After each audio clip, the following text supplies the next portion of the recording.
Good morning. Today is February 5th, Friday morning. We are looking to reconvene to look at the Special Corporate Administrative Services Committee agenda for round 2 budget. So first, I'd look for a motion to reconvene our meeting. Moved and seconded, all in favor. Thank you. All right, so directors, 2 things. After the meeting yesterday, after we recessed yesterday, Director Lee and I had a conversation about the last decision we made around the food waste drop-off program and funding. And so we have some questions that we'd like to ask staff and then potentially bring that motion back for reconsideration. But we also have deferred Cooper's Green to this morning, both number 18, Annex L, and number 19, Annex M. And we can start them in any order. Which would you prefer to do first? Director Pratt. Have the questions already been provided to staff? Because maybe it might be best to provide the questions to staff around the solid waste or the waste piece, and then we can go to Cooper's Green and then come back to the waste piece after. They were copied on the questions last night. Okay. So I don't know if they've had sufficient time to look at them and come up with answers. GM Rosenboom? Thank you. I did not been able to look at them in detail yet.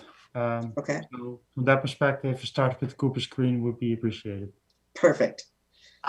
Then the questions that you had, Chair Seegers, have they been shared with the rest of the board as well? No, they haven't. And that we would bring those up now. It's more around the funding, how, like what happens up there. I could forward that email on that I sent last night. Okay, I will find that and forward that on as we get into the conversation here. Great, thank you. Thank you. All right, so we are moving back to item 18, and we were looking for staff. This is around Cooper's Green and what the implications of our decisions today will be with regards to this budget proposal on the granting. So I'm going to look to staff to see if they have some information for us. Is it GM Hall or CAO who's going to be responding to this one? I can say that aside from some of the comments yesterday around the status of the grant, if the project were to change, we didn't confirm with the province. I think we're on pretty safe ground that if the project is to proceed as scoped, that's not an issue. If the project is to be rescoped to some degree in terms of the grant, that's probably in play, although there'd be several other ramifications in that scenario. And if the project is voted to not proceed, well, the province wouldn't need to cancel the grant. We'd just tell them we weren't going ahead. Right. I think that the question was, though, is if we do not approve this project now and put it into the financial plan, does that mean that the project stalls, or what happens? If I get this wrong, Tina can certainly correct me. My understanding would be that we would, let's say that we didn't put it in now and more work occurred, and yes, the work that occurred led to it moving forward at a later time. That would require an amendment to the financial plan, which we try not to do often, but that would be a path forward. It likely wouldn't have an impact on the grant. If we were questioned by the funder or contacted the funder in that scenario, we'd say, oh no, we're just still doing some work, and you know, when we're moving forward and what we're moving forward with, we'll give you a heads up as early as we can. It would be something like that. So the complexities around moving forward in an alternative means, including exploring other sites, would mean that we would incur costs that we wouldn't incur this way, because we'd have to do a lot more studies, more costing, and some of that probably wouldn't be eligible to be covered by the grant.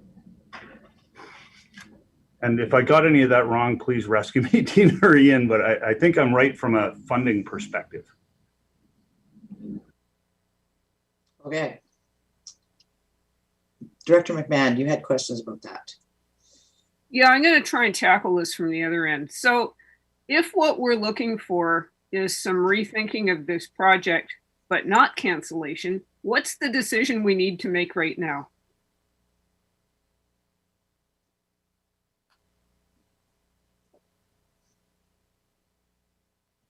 And I don't know who wants to answer it. Well- I think it's a financial thing, right, that we're looking at?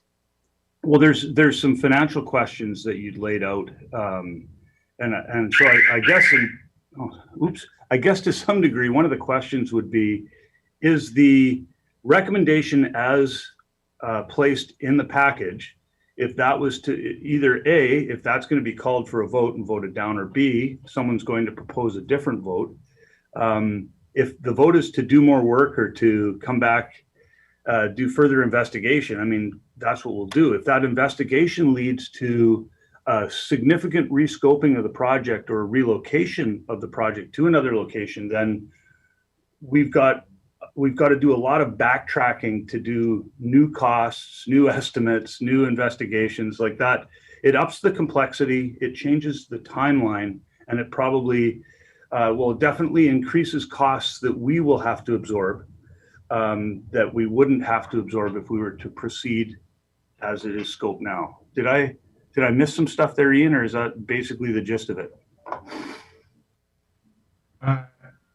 No, CAO, I think you captured it. So I would summarize the CAO's comment as directing staff to do additional exploration might actually be requesting a new project. I don't have the exact figure for the funds remaining in the design work, but they're not substantial. They're if I recall, I think it's around $35,000, something like that. And so a direction to revisit some of the core pieces of the design brief, or potentially do new or redo studies would require some resourcing. And if the project isn't included in the financial plan, then we might be talking about a new project. Thanks. Thank you. Tina, let's go to you first. And just the other, the hazard too, is if we change the location, then we do, that would be contrary to the agreement that we have with the Half Moon Bay Community Association. So that would be a new item too. And understanding we've issued donation receipts and tax receipts to these individuals. So it's, I'm not sure, I've not encountered where I've had to unravel that. And I think one of the things that was made fairly clear through the process we just went through in sort of having a sober second look at the project and doing some engagement is some of the donations that were made by members of the public that form part of the stack of funding for this project were not intended for donating to a different project at a different location. I think it's safe to say that. I don't know the exact amount that people were trying to make it really clear that, look, this donation is for that project in that location, but it's not an insignificant amount of the donations that were made. Thank you. Director Ties and then Director Lee. Well, to me, I see two sets of issues. One is the hall, its location, and basically we're second guessing whether that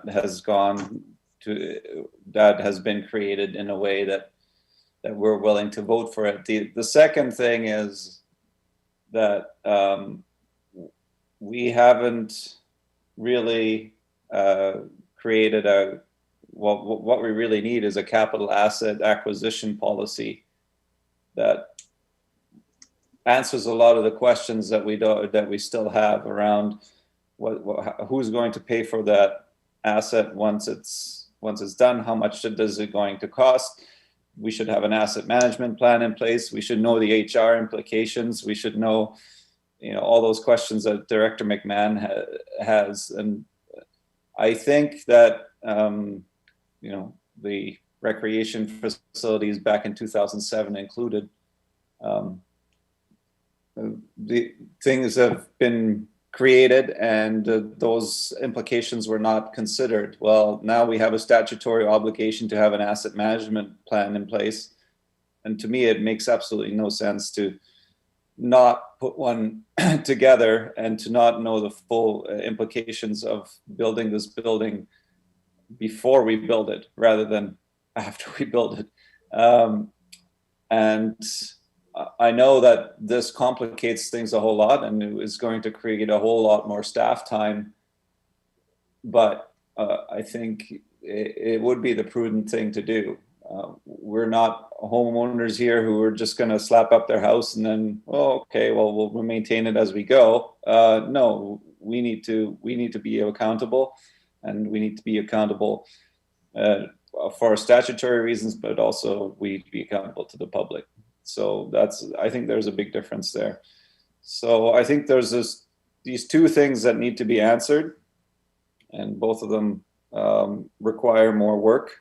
I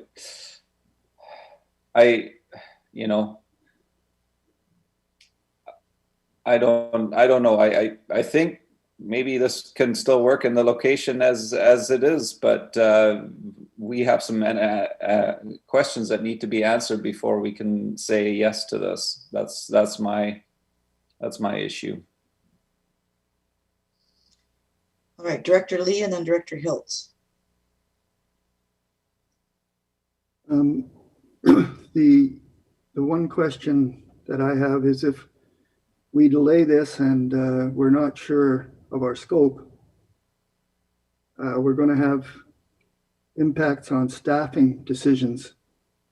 And if we then make this a priority, because we do decide to go ahead and we pull staff from wherever we have to, there's going to be other projects that were planned for those staff that are going to be delayed and pushed out. So we're going to mess up. Staff's not going to be able to put plans in place to adequately staff all the projects to make them happen as they should and as we want. And I was just wondering if that's a true assumption. Staff? Yes, the short answer is yes. The extent to which other projects would be impacted would have to be investigated based on how much work was actually required, which we haven't frankly envisioned and we haven't planned for and we haven't scoped out. But yeah, it would have an impact on other work. Absolutely. I just can't tell you exactly what impact it would have. All right, Director Hiltz and then Director McMahon, and then I'm going to summarize and see if I can get us moving in a direction. Well, I'm going to try to weigh in on the summarizing. So Okay. It's sort of this option to go forth with changes. And so that's where it's the subject to aspect that someone mentioned yesterday, that we want to go forth subject to these various things. And the question I have is, do most of these concerns around asset management and costs, are those summarized as presenting a business case for this project, which will, the business case being, it will show a positive return over the lifespan of the asset? So is that kind of summarized what we're looking from you? That to me, that's what I'm asking for, is what is the cost over the lifespan of this asset in a business case format, and to make the decision as an oversight decision. And for me, that goes back to the financial sustainability policy, which says if this is an enhancement to a service, you need to present a business case for it. So for me, this is what sums up my uncertainty about proceeding, is I don't see a business case in front of me. Okay, so I'm going to get to the other directors in a second, but I guess the question I would ask the directors is, if you had all of that information and it was positive, would you move forward with this project? Because we don't have that information, but that's what we're saying, you know, like to Director Hiltz's comment. If we had that information, and that's the next piece where we're going to say, yeah, you know, we may say, yes, we want to move forward with this. And this is the information that is going to be kind of the no go point, right? When we get this information back, we're going to say, yes, we're moving forward. No, we're not moving forward. But at this point, we're saying we don't have enough information to say yes or no.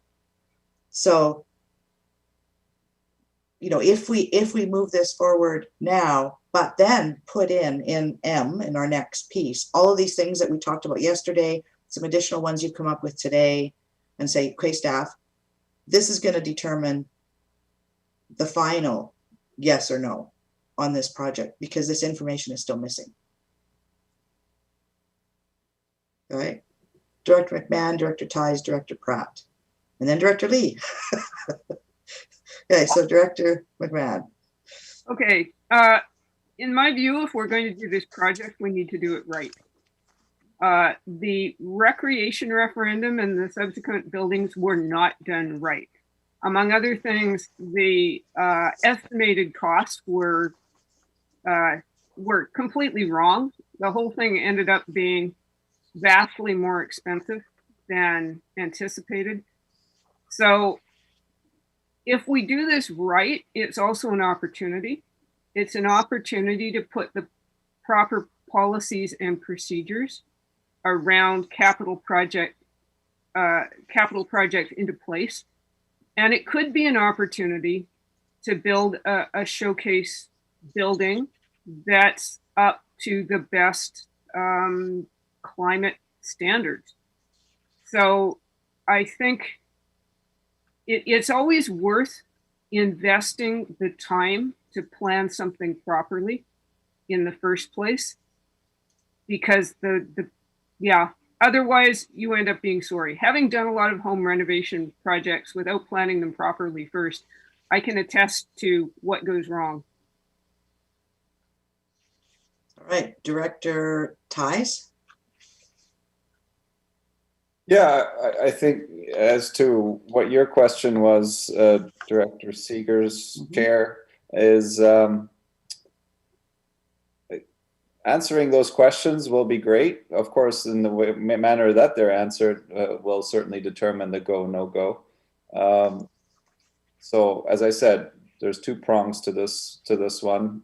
I think the asset management things, those are all questions that can be answered with staff time. As to the scope and location of the project, that is mostly a political decision, and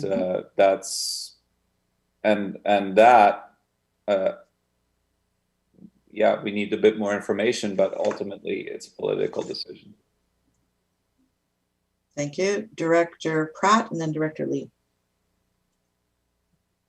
Thank you. I was just going to ask for the motion that I made yesterday that was deferred to today regarding the funding, if it can be brought forward, please.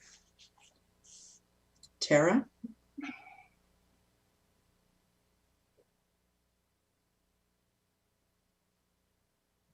Because I believe we just, yesterday we deferred it to today. Yes. So we're getting into what I would like to do is I'd like to call the question on the funding and then move on to the other piece. Yes. If the funding question passes, if that motion passes, then we can get into this other discussion around the ifs, ands, and whereabouts. Yes. Tara, do you have that motion? Yes, thank you, Chair. Recommended that the following budget proposal be deferred to the March 5th, 2021 Special Corporate Administrative Services Committee meeting pending the anticipated impact on the Investing in Canada Infrastructure Program if the project is not approved as part of the 2021 budget, Cooper's Green Hall replacement. Okay. So sorry, one second. What was the motion that was deferred? Right, you're saying that this budget proposal, it starts with this motion be deferred. No, the following budget proposal. Okay, sorry. Okay. So there's no motion on the floor with regards to funding. Thank you. Director Pratt. Well, then I would like to make the motion that this budget proposal be incorporated into the 2021. Okay, Approved and incorporated into 2021. Thank you. Is there a seconder for that recommendation? Seconded. Thank you. Any further discussion on the motion on the floor? Director McMahon, and then Director Hiltz. Yes, sorry to be a broken record, but wanting to understand the implications here. So if I vote no, does this mean that we can do nothing further on the project? And if I vote yes, am I saying yes to the whole full meal deal? Staff. Thank you, Chair. So I think the answer that staff can offer depends on the intention behind not including it. So the impacts here would be potentially to the grant, potentially to donations. So there are funding implications, and then really practically, we have something like $35,000 left, plus or minus $10,000. I don't have the exact figure in front of me, sorry, but we have that amount of remaining approved board-directed resources for design associated with this project. And if new work is required that exceeds those, then staff can't proceed without board-approved resources and direction to do work. So there's a gotcha there unless a new project is formed up. And if there were gaps in the way I explained that, I'm pleased to elaborate, but I'll shut up now. Thank you. I think it was pretty clear. Director McMahon. So staff could proceed with the rest of the 35,000 that's sitting in the budget, but couldn't go any further than that without this approval? Thank you. Well, either this approval or an approval to do a new project that has a new box with resources, and whether or not those resources can be funded from the grant or from any other given source depends on what's in the box. Thanks. Tina, did you want to weigh in on that? Yeah, and again, what's included in the financial plan right now is for this particular project. It's you'd almost have to cancel that project and reallocate those funds, or make a motion to reallocate them, because yeah, we have to delineate what we're going to do. Yeah, if the further work that we were directed was to go and refine the design to take into account A, B, and C, and that aligns with the direction that led to the current project, then it may be appropriate to use those funds for that work. But if we're talking about, some kind of advanced geotechnical study or something that was never contemplated as part of that board direction, then that would be a new project that staff would only undertake with board direction and approved resources. So what I'm hearing inside of that is we have questions, concerns, we have more information we're looking for. If we do not approve this budget proposal and incorporate it in, staff don't actually have the funds to be able to go and get us those answers.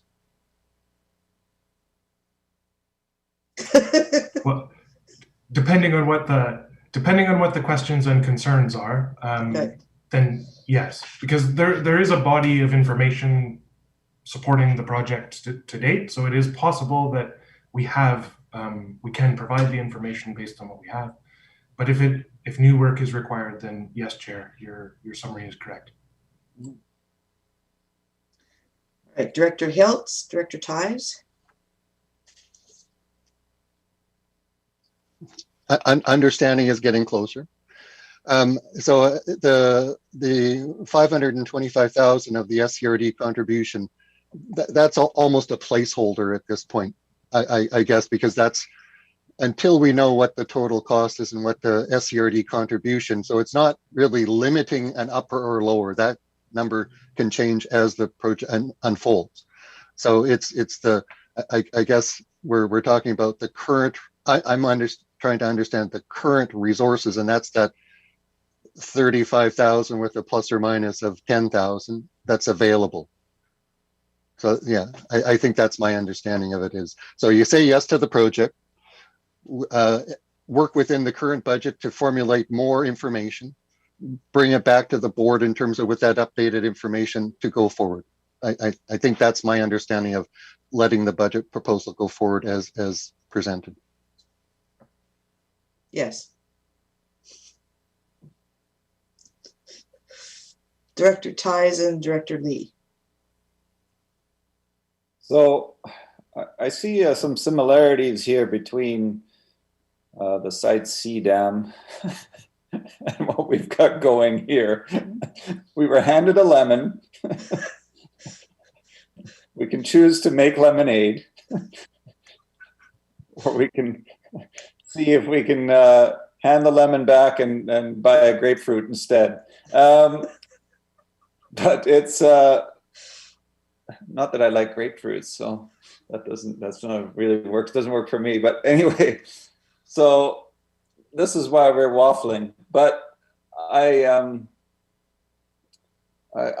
you know, if what Director Hill says here, I think I'm tempted to, yes, let's go ahead and let's see if we can get all those questions answered, and then make a further determination whether this is going to go. But that means more sunk cost on this lemon, and that's so. I guess our decision right now is, do we buy the press for the lemonade, or do we and send some money, more money down that way, or do we just hit the reset button and start again? Director Lee. Thank you, Chair. I do have some clarification questions for myself here. Mm-hmm. My current understanding is that if we put this in the budget, then work can continue and we can still rescope it and we can cancel at any time. And our cost, our implications for doing so is expenses that have to be covered somehow. Yes. And they're going to be ongoing until we cut the project and settle on it and we got the design and we can capitalize everything against that. So I think that is correct, right? Yes. Yeah. Okay. Staff will stop me if I'm wrong, but yes, that's my understanding. Okay. And the other part is that 525,000, and I liked Director Hiltz saying that it's a placeholder, because I believe that to be true, because we don't know exactly if it's 100,000, nothing, or 750,000, could be anywhere in there. That 525,000 is a gap, in my mind, between cash donations, in-kind donations, money in hand, and the grant that's already secured. So it's a portion in between there. Yes. We kind of agree that if we're going ahead, we're going to borrow it to cover it. And we haven't really agreed on who has to pay it back yet. Because my understanding is we could do several things once we decide how much money to borrow. We could make a special service area, just Half Moon Bay pays it back. We could continue as is and all regional directors pay it back because it fits into that service. We might not need anything, because if we committed, they might be able to get enough donations from Half Moon Bay and surrounding areas so they don't need to borrow anything.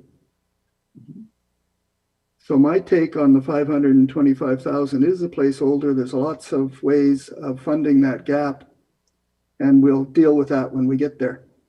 Because if it's big enough, we got to do an AAP anyways. And if that don't work, we got to do a referendum. And if that don't work, we got to find something else. So I think we deal with the 525 when we get there. So in my mind, let's just approve this and get going. I agree entirely with Director Ties. In hindsight, we might have done something different. We might have spent more money up front already to do the business case and the asset management plan, and we'd be further ahead already. But if that's something we decide we have to do, and before we give final approval, then we'll just have to wait that much longer, which could be months more. But it's still better than canceling the project in my mind. So that's my summary. And I got nods, so I'm okay now. Thank you. Okay. Director McMahon and Director Pratt. Yeah, thank you, Director Lee. That was a good summary.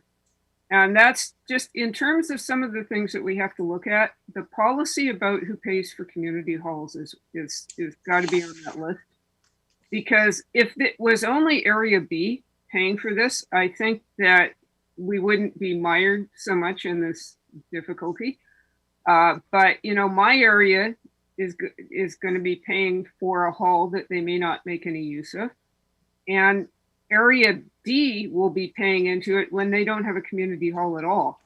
So it may be that individual rural areas should pay for their own halls. They're intended for the neighborhood. They're intended to be local halls. So anyway, but I note on page 94, there will be no tax impact in 2021. So that's what I like to hear. I think I can get behind this now. Thank you. Thank you. Director Pratt. Thanks. I appreciate the summary from Director Lee, and I appreciate that there are a number of questions that that everyone still has. I mean, we we came onto this board with asset management plans, and that hadn't that were just like so many different policy and projects that hadn't been moved forward yet, or with new provincial directives of things that needed to get done. So I appreciate the angst. I will say once again, I've heard really strongly from my community. The Half Moon Bay Community Association has committed through a letter of intent to help out more. I've spoken with their board on about further donations. There's a heavy commitment from the community to see this happen. And I do think I'd like to see the support to move this forward to the next level. We still have other questions that need to be answered that can still be answered through part of the process. But with that, I'm going to mute myself, and let's maybe call the question on this. All right. Thank you, directors. I do see that behind all of this conversation is a real commitment to community. So I want to commend you for standing up for the residents of the Sunshine Coast. So yes, we will call the question. This is on approving and incorporating the Cooper's Green Hall replacement into the 2021 budget. This is voting A, B, D, E, and F. All those in favor? Thank you. So let's move on to the next report, Annex M. So this is about the Cooper's Green Hall replacement project. And yesterday during the meeting, directors put forward a number of concerns. And Tara, I have these typed up, and I'll add what's been added on today. I want to make sure that this is what directors need, and then I can email it to you so you have the particulars.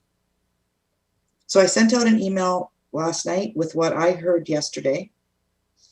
And then I will add on the two others that the one other one that I heard today. There were a couple of others that came back as well.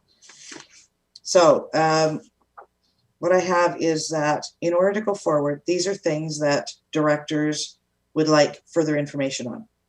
So it needs a full asset management plan, including capital replacement, so that all parties, including the Half Moon Bay Community Association, have a complete picture of the costs that will need to be covered off through the operations of the facility. The question was, what happens if the Half Moon Bay Community Association chooses to no longer run the facility? Does it revert to the SCRD? If we build it, can we sell it?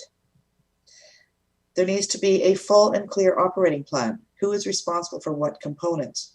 Who does the maintenance? What is the operating plan?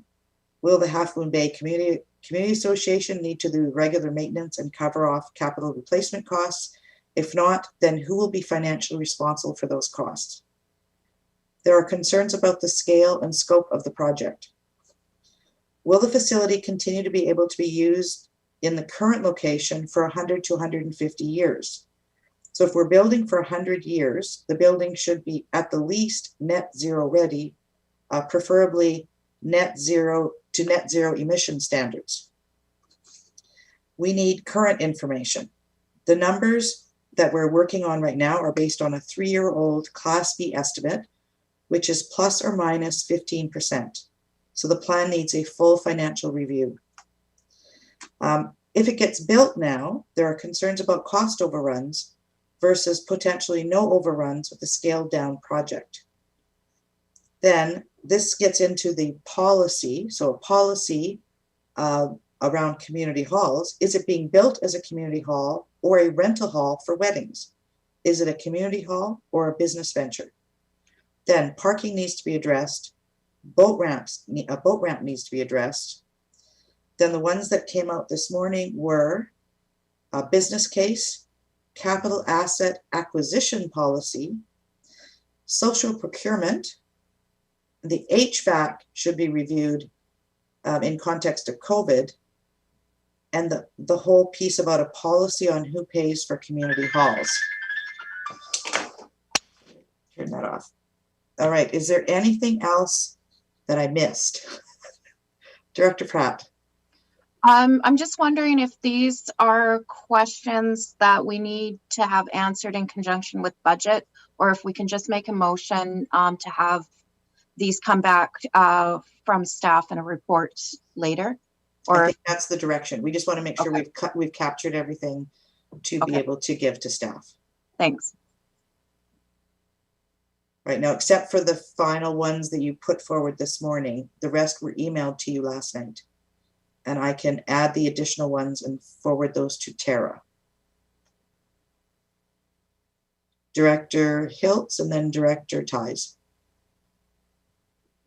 Thanks, Chair. I'm looking at the report. It's page 93 at the, it says a pre-tendering financial review will be completed. So I guess I don't exactly know what, does that statement encompass much of what we're talking about? A pre-tendering financial review, I don't know what that means. But it's, so whether that's part of the recommendation that staff does this action of formulating a pre-tender financial review, is that kind of package up what we need? So I guess that's a question to staff. What does that actually include?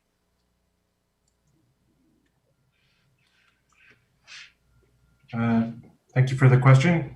When staff drafted that, we were referring to a typical process where, and depends a little bit on the procurement approach used, but typically a final costing check is done before we go to market to be able to compare what comes back. And to answer the specific question of will that cover off these questions? No, I don't think it will, because some of the questions, well, some are outside the scope of that because they relate to an operating plan, and some of them are legislative, like can we sell a park? And some of them, so that's one category outside of scope.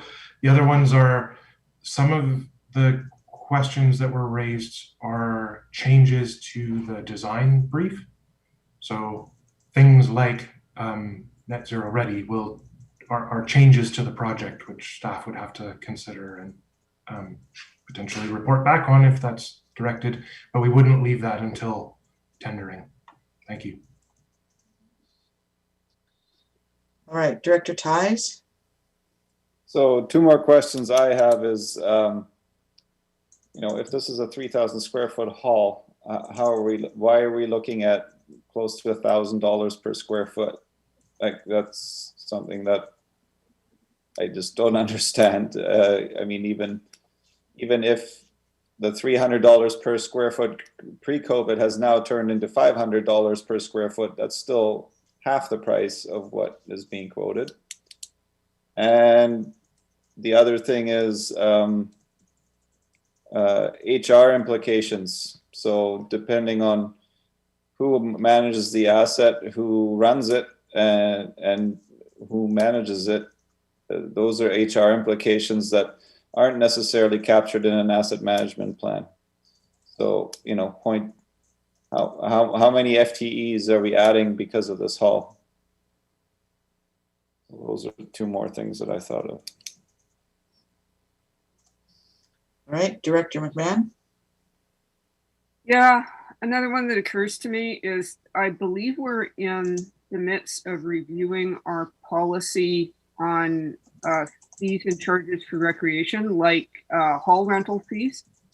And we don't have a cost recovery policy at this time, but presumably we will. And will that apply to this facility? Because it will be like renting a banqueting facility is different, again, in scale and scope than renting a community hall for the brownies.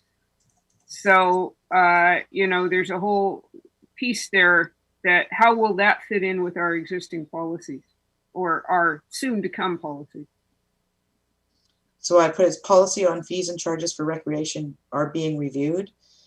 And will we have a cost recovery policy regarding recreation? Chair, can I just, that's not the same bylaw.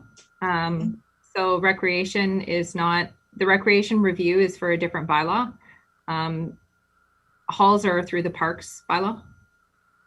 Okay, so then it should be that, do we have a cost recovery policy regarding halls under the parks bylaw? Would that cover that off?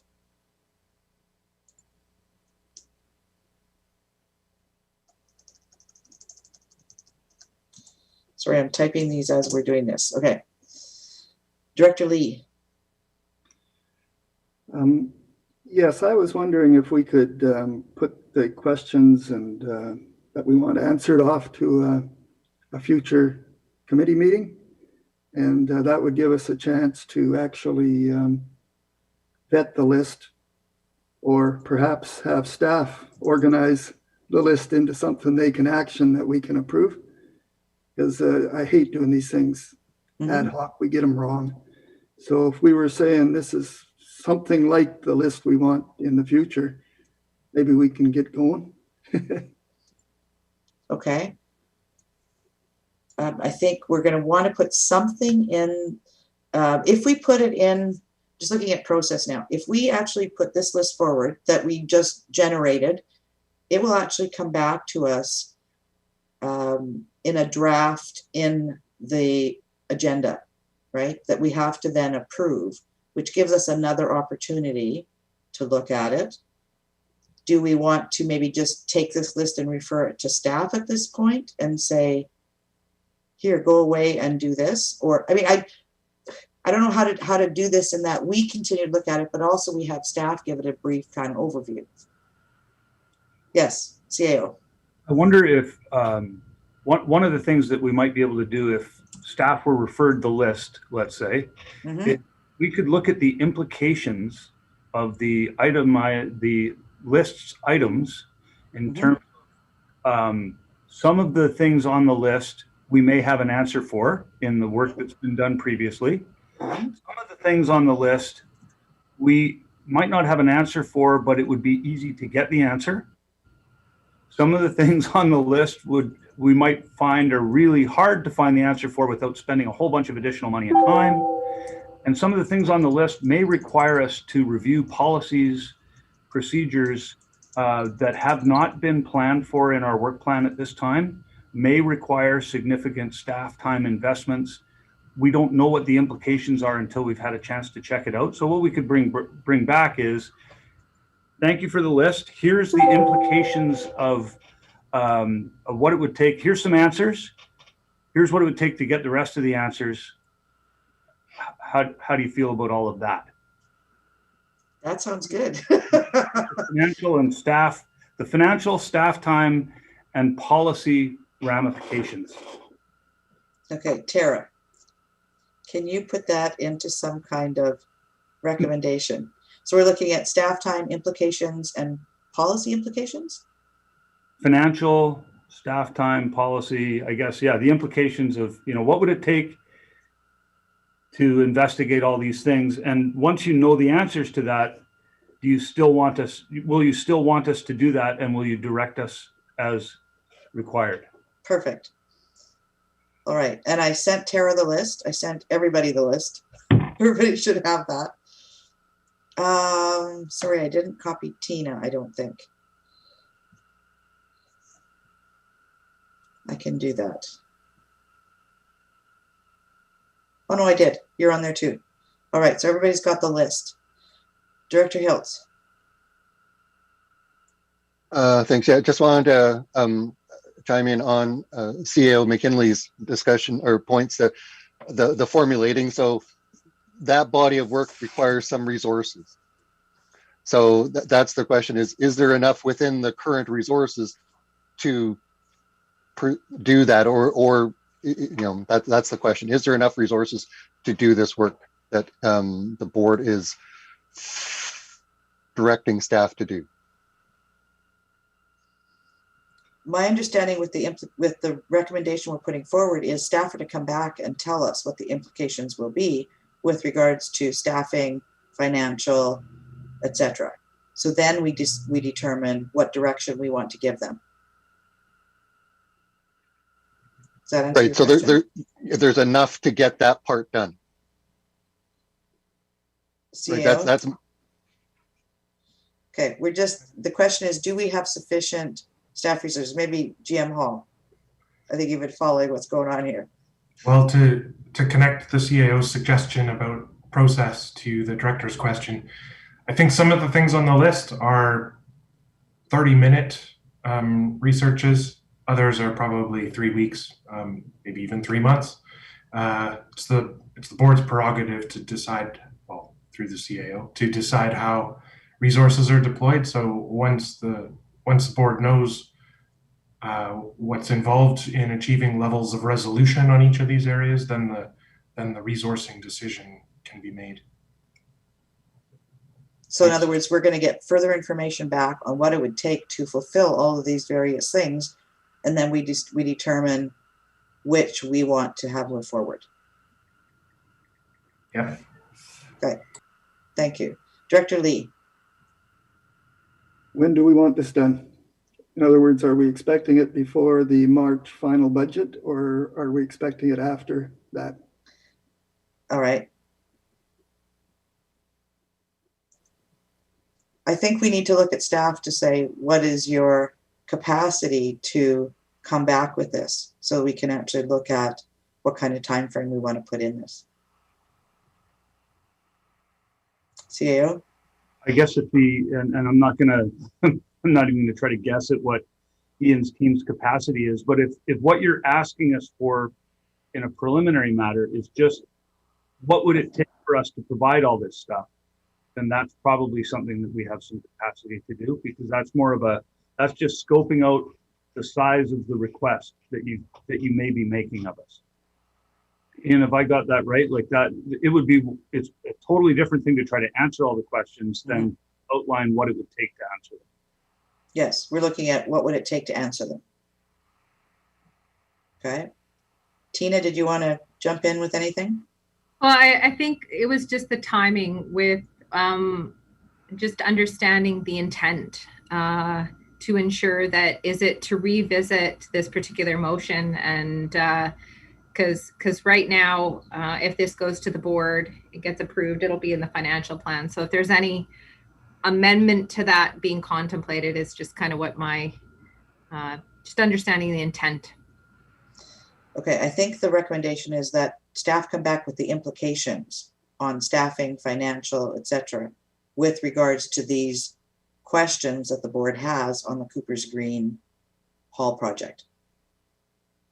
So don't do them. Tell us what the implications are. From staff's point of view, to provide quality information, staff would feel a lot more comfortable with a Q2 timeline. I understand the need for the information. Thank you. Thank you. Okay, I'm going to go to Tara to see what she has there for us. Thank you, Chair. Hopefully this helps. And that staff report to a future committee regarding the timelines and financial, policy, and organizational implications of reporting back on the following information requests pertaining to the Cooper's Green Hall replacement. And then I put the list in. Okay, and I think GM Hall just said report back in Q2. All right, Director McMahon. Q2 sounds great to me. I don't see that this is a desperately urgent matter. Thank you. Is everybody clear on the recommendation that we have in front of us? Any questions on the recommendation? So I need somebody to actually make the recommendation and second it. Thank you.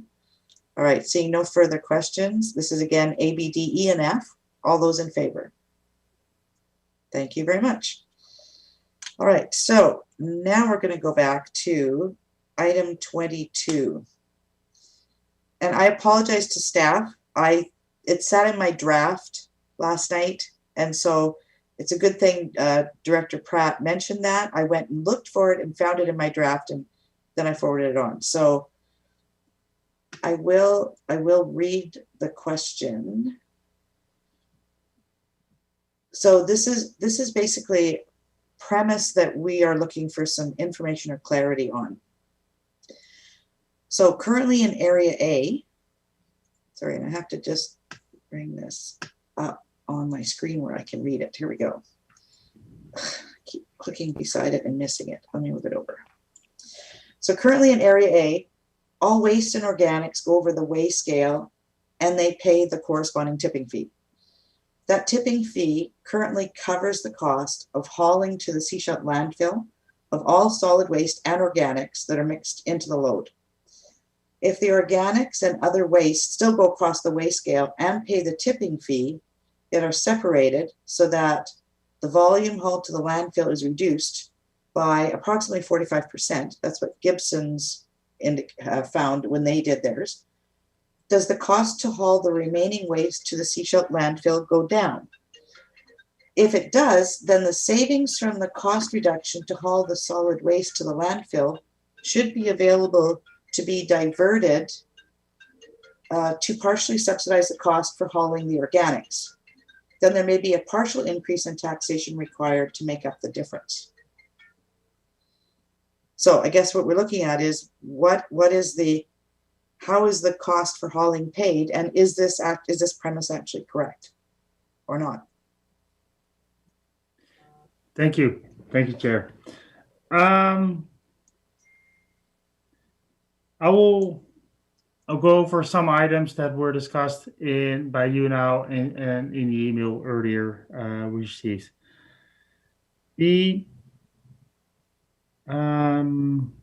Let's first talk about the cost. Currently, about 18% of the MSW that disposed of at the Bend Harbor transfer station is organics.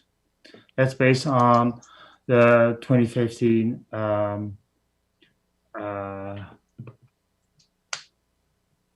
Waste composition study? Waste composition study. I lost my word. So it amounts to about 7.5% of the bins that are currently going to from Bender to Seashell are filled on an annual basis, completely filled with organics, and the rest is just other garbage from other sources.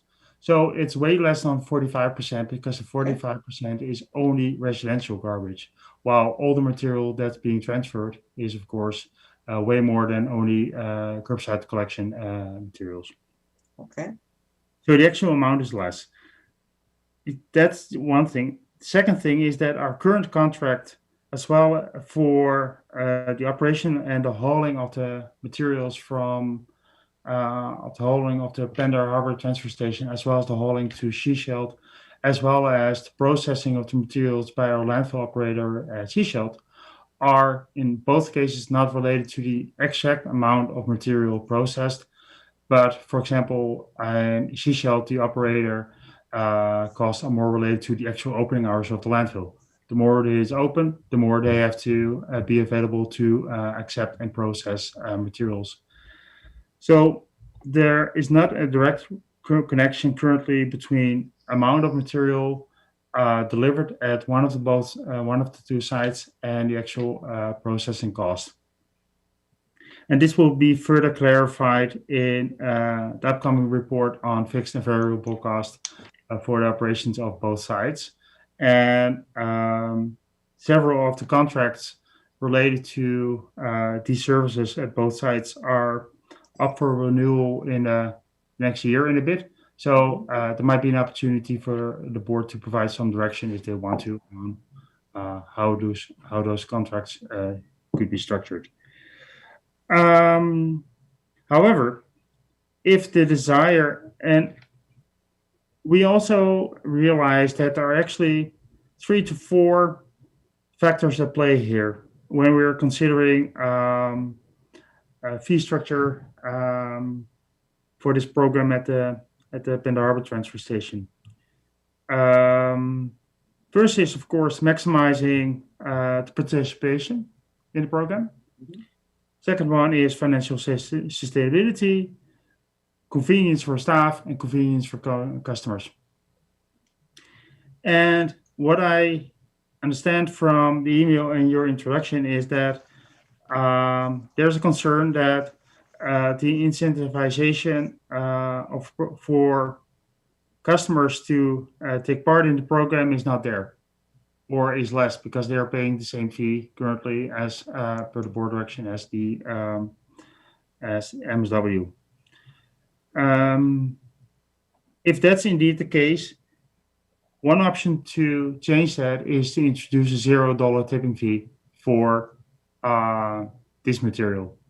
What it would mean is that prior or after residents do a transaction at the scale for their regular waste or other type of materials, they walk over to the bin, depending on where it's located, and dump their materials for free and get back in the car and drive out. And it's a similar process as currently, for example, is in place for paints. There is a $0 tipping fee, and people can dispose of it for free. Some people, however, decide to just pay the MS to not do the rescaling because it takes time and it's inconvenient, especially at Pender, and just pay for that 1 kilo of paint that they might have in their truck, just a 15-cent MSW tipping fee, and get rid of all the other materials at the same time. And if they only bring in some garbage, it's usually just covered under their minimum tipping fee for their 1 or 2 bags anyway. So that is an option that is that could work as well. Thank you. Director Lee. Thank you, Chair. I thought I would clarify my concern a bit. The proposal I would like to see is that whoever's dumping organics pays the same fee as they would when they're currently dumping it. The only difference would be that it's sorted. So today they're paying the MSW, Municipal Solid Waste fee of $150 a ton with a $5 minimum. I see no reason to change that with organics.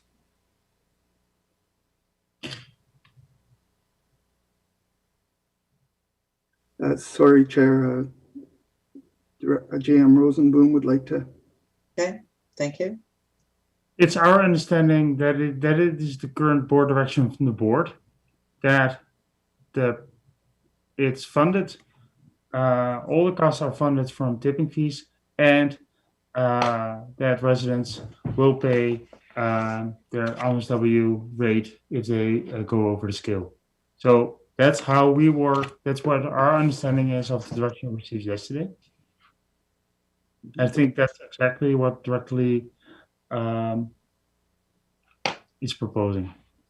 Okay, so then my next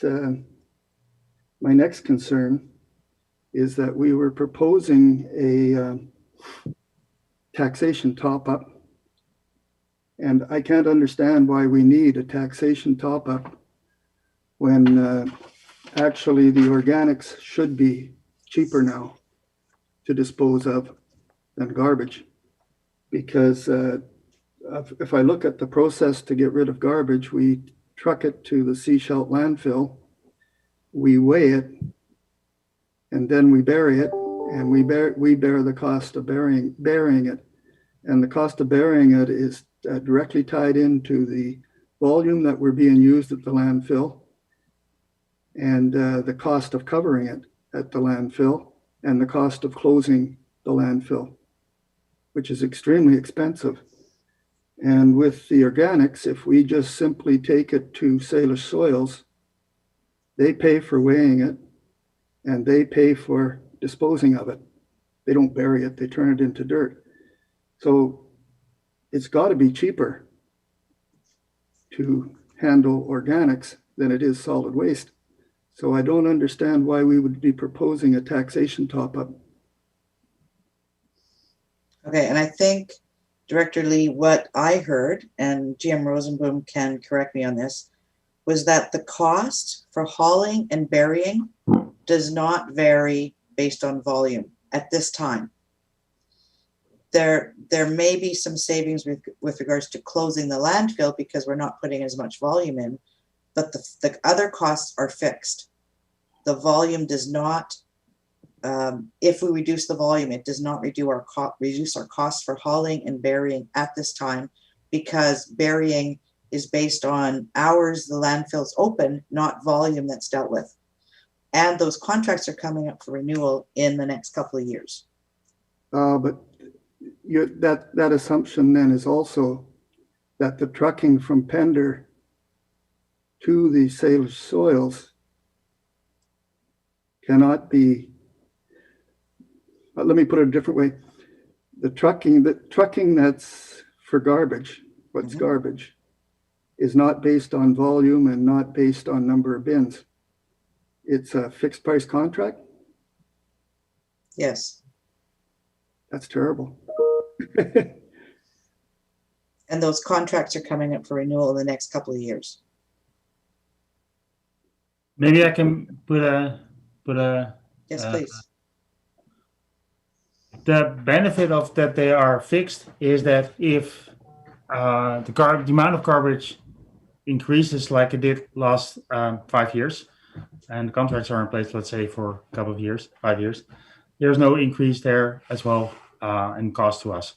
So staff would have to do analysis actually what would be cheaper for us if it's fixed cost or variable cost. And that's an analysis I think that are considerations that will have to be done prior to awarding any new contracts, because I understand the discussion, and I understand the questions about, hey, how is it working and why are the costs not reduced? And I also have to say that the overall amounts of material buried at the landfill is actually driving how quickly it is filled up. So with the ongoing growth and population growth at the landfill, the amount of material is continuing to grow at this point in time. So currently there is still a net increase or gross increase, net and gross increase of material being landfilled, despite the organics, for example, on curbside being taken out. Director Lee, do you have your questions answered? Just one more. My last question is I didn't actually get the percentage of garbage that we believe to be organics at the Pender transfer station. Robin, can you take that one on? Sure, thank you for the question. About 19% based on the 2015 waste composition study was food scraps and kitchen waste. Oh, great. Thank you. Thank you. Director Beamish, Director McMahon. Yes, and I think I expressed my concerns yesterday, and I still repeat that, is that if we're doing this on a basis of saving money at some point, there should be a corresponding offset for the increased cost. And those costs shouldn't be transferred to taxation for communities that are already paying those costs to look after their organics. Like Gibson's. Gibson's, we actually charge our residents directly for organics and to deliver those organics to Sailor Soils as well. Those are a resident cost. And at this year, they're approximately, as I recall, our recent meeting, about $205 a year per household for organics delivery to Sailor Soils. We shouldn't in turn be paying for organics delivery from Pender Harbor to Sailor Soils as an additional taxation cost. And that's my concern, is that those communities that are already paying for organics should not have to pay for a separate organics delivery from another community. Thank you. Thank you. Director McMahon and Director Ties. I'm reasonably content with the decision we made. We need to try this out for a year, in my view, because we have no idea what the uptake on the program is going to be. All of the budget numbers were highly speculative based on what we think is the percentage and how many people we think might use it and so forth. So we don't know. The other thing is, if you look at it from the consumer point of view, like I'm getting curbside organic pickup. And so I'm receiving a considerable benefit. But for the Pender Harbor people, they have to do all the work. They have to drive to the landfill, separate their stuff, put it in different bins. And so they're not, it's hard to see where they're deriving a direct, convenient benefit right off the top. It's a very difficult. So you're relying on people to do the right thing because they want to do the right thing, not because there's any convenience or incentive to do it. It's really a difficult sell, and I think we need to find out how it will work for a year and then come back and look at it again. Thank you. Director Ties and then Director Lee. Yeah, I agree with Director Beamish. I think this is a temporary solution. I think we need to figure something out that works for everyone. But I think, yeah, we need to run this for a year. Ultimately, I would like to see at least a desktop study to see how much, whether a on-site composting facility is feasible, and being able to get rid of the trucking should save us a whole bunch of money. And if we need to put that into a composter and a return on investment there and a little bit of maintenance, I think that'll come back. And then I think we can also sell the compost in the end too. So I think there's a business case to be had there, and I think it's at least worth looking at. I don't think we've reached the optimal solution here yet, but I think we just need to do this for a year and go from there. Thank you, Director Lee, and then Director Pratt. Thank you, Chair. I did write my thoughts down about this, and I just thought I would share them. There's a logic behind using taxation to cover increased costs, and it's really the reason is because the alternatives don't meet our objectives. The alternatives that I can think of to cover taxation, to cover the increased costs, because I wasn't sure that they were a hard fixed cost, and now I know they are for at least 2 years. We can continue to consider organics as garbage, and we wouldn't need any more taxation. We could charge a separate and higher fee for organics at all SCRD collection locations, which as far as I know is only Pender Harbor. We could charge more per ton for garbage at Pender Harbor, or we could charge more per ton for garbage at all collection points, which is Pender Harbor and seashell dumps.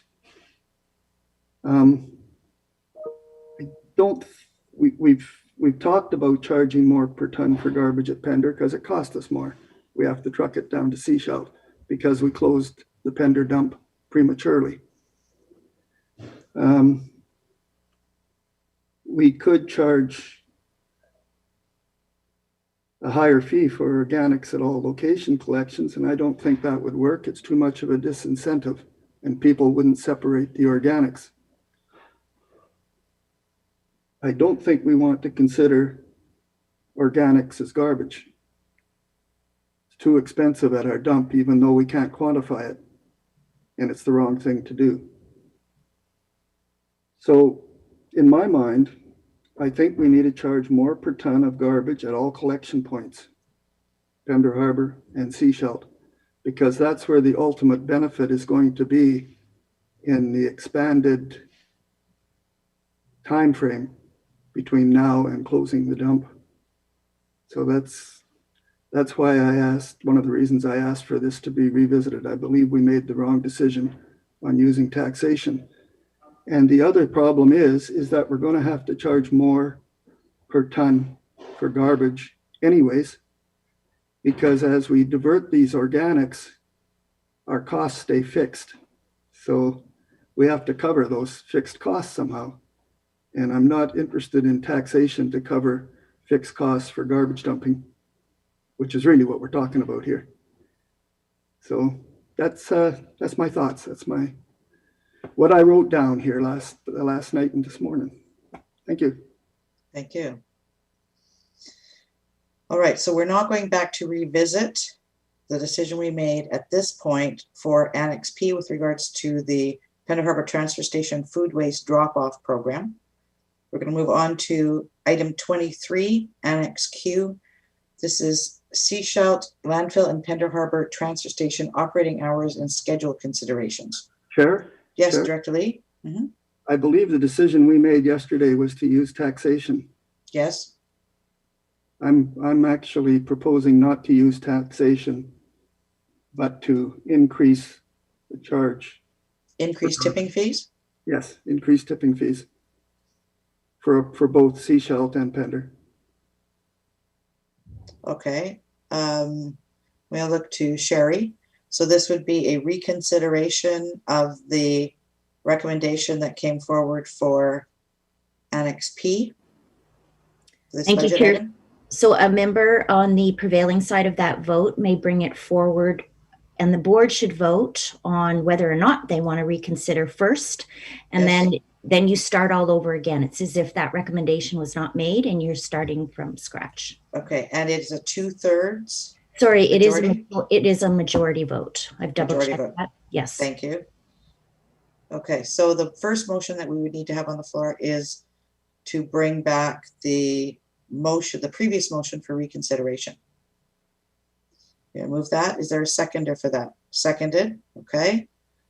All those in favor of reconsideration? Okay, so that's passed. So it's back for reconsideration. So Director Lee, what would you like to move? Just give me a sec. I got it written down.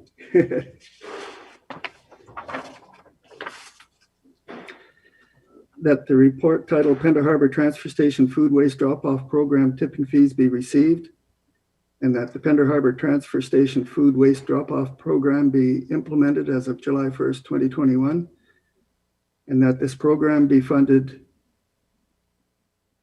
through,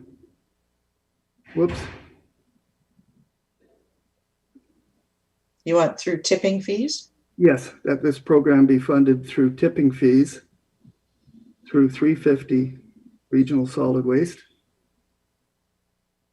That would not be 350 Regional Solid Waste, would it? If we're going to fund through tipping fees, then would it be that the sanitary landfill bylaw 405 be amended accordingly? No. Help us out here. Yes. Robin? Manager Cooper? Yeah. Thank you. The piece that would be missing is what is the surcharge? So what would the dollar value be? And then that would be amended in the bylaw 405 for MSW. And then the board would need to direct whether that MSW increase or surcharge is applied to Pender Harbor Transfer Station only, or Pender Harbor Transfer Station and the Seashell landfill. I think what Director Lee is looking at is an increase to the tipping fee for everything to cover off the $64,000 or $55,000 or whatever the hauling costs are at both Pender Harbor and Seashell landfill station. I don't know how we reflect that in the motion. First, that's correct. Director Lee, is that what you're looking for? Yes. Thank you. All right. Ms. Cooper.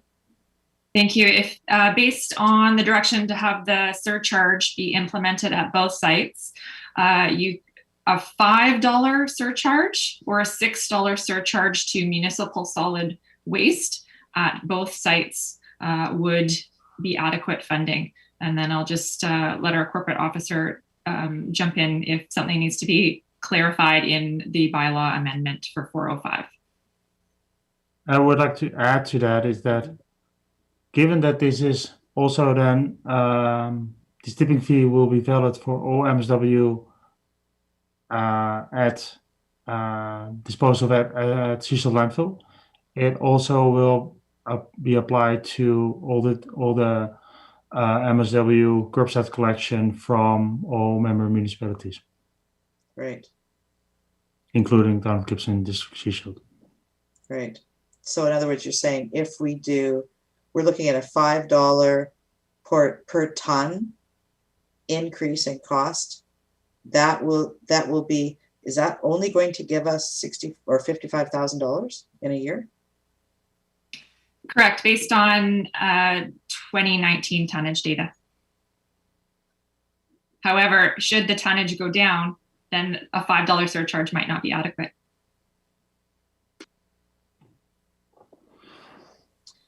Okay, I'm going to have to think about these implications as well as Director Beamish. Director McMahon.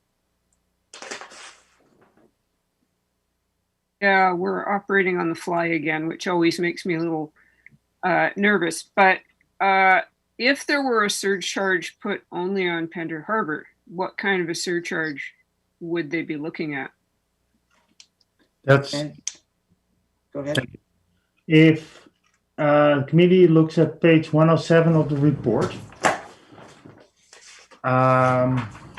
Actually, option 2. In the first paragraph underneath option 2, it's indicated that if there would only be a surcharge or an increased MSW rate at Pender Harbor, the additional tipping fee would be $21 a ton to make it $171 a ton. And if it were the third paragraph, is if it would be for all sites, that's where it states that a $5 surcharge for, or is it something else? Yeah. $5 surcharge for all MSW if it's applied coastwide. So, but that's only talking about $26,000. Because this is based on a half-year implementation. So, Oh, okay. because this is Okay. based on the implementation mid-year, so it will be the same amount, same cost, same revenue if we do it year-round. Okay, so the recommendation on the floor right now is that we do a $5 increase at both landfills.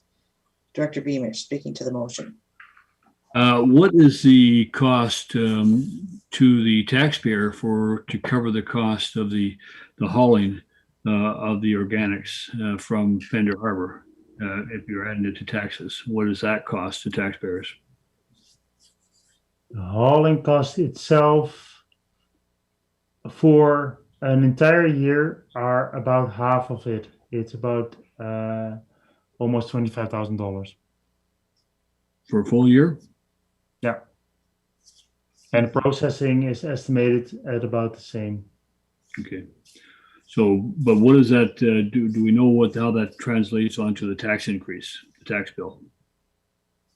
I think the information Tina provided yesterday evening in the email. That was an email, right? That's Tina's calculations were for 2019, so that would be for 6 months. So if you were to translate it into a full year, you would have to, it's about double. Because for this year, there are some education funds included as well, outreach funds. Sorry.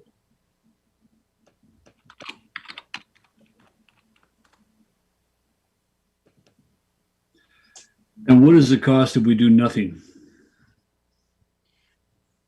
The cost for doing nothing at Pender Harbor is nothing. Yeah. If we do not implement any project there, any program there, the implications would be is that it would be challenging to start regulating disposal of organics in 2022. You're talking about the organics ban Yeah. in 2022. So, yeah. My Director Beamish? Yeah, my feeling right now is we do nothing for 2021, and we have the organics ban in 2022, and we deal with it that time. Okay. Director Toth. Thank you, Chair. Yeah, I'm with Director Beamish. I feel like for 2020, we should take the time to figure out what other options may be out there. You know, if we are able to co-locate an organics processing thing at Grips, and maybe you can drop your compost off for free and Grips can sell the compost or the processed product for a revenue stream, great. I don't think this is something that we need to try and solve today, especially on the fly. So I'd rather take 2021 to sort of come up with a community approach for it rather than just more taxes or more tipping fees. It feels like we're adjusting the tipping fees bylaw basically every month right now. All right, and I mean, I understand wanting to implement this in Pender Harbor. I'm looking at the taxation, and honestly, preferable if we do move forward is taxation, because what I see, if we increase the municipal solid waste fee, then that we are paying as a district of Sechelt, as Director Beamish has indicated, we pay into the solid waste function at the regional district, and it's what, 26.91%. We also have our residents paying for their own garbage recycling and soon to be organics collection. So we would then be increasing that fee to the whole municipality by even more, because we have to increase the costs to them for what they're already paying. So we're paying everywhere. So I would either go with the increase to taxation. We were looking at $7,600 for the time frame, or nothing. One of those two. Director Ties, Director Lee. I'm jumping on the let's figure this out throughout 2021 and implement it for 2022 option myself. Otherwise, I think taxation would be the way to go, just because it's going to get messy if we start adding that to the tipping fee. Director Lee, and then Director Pratt.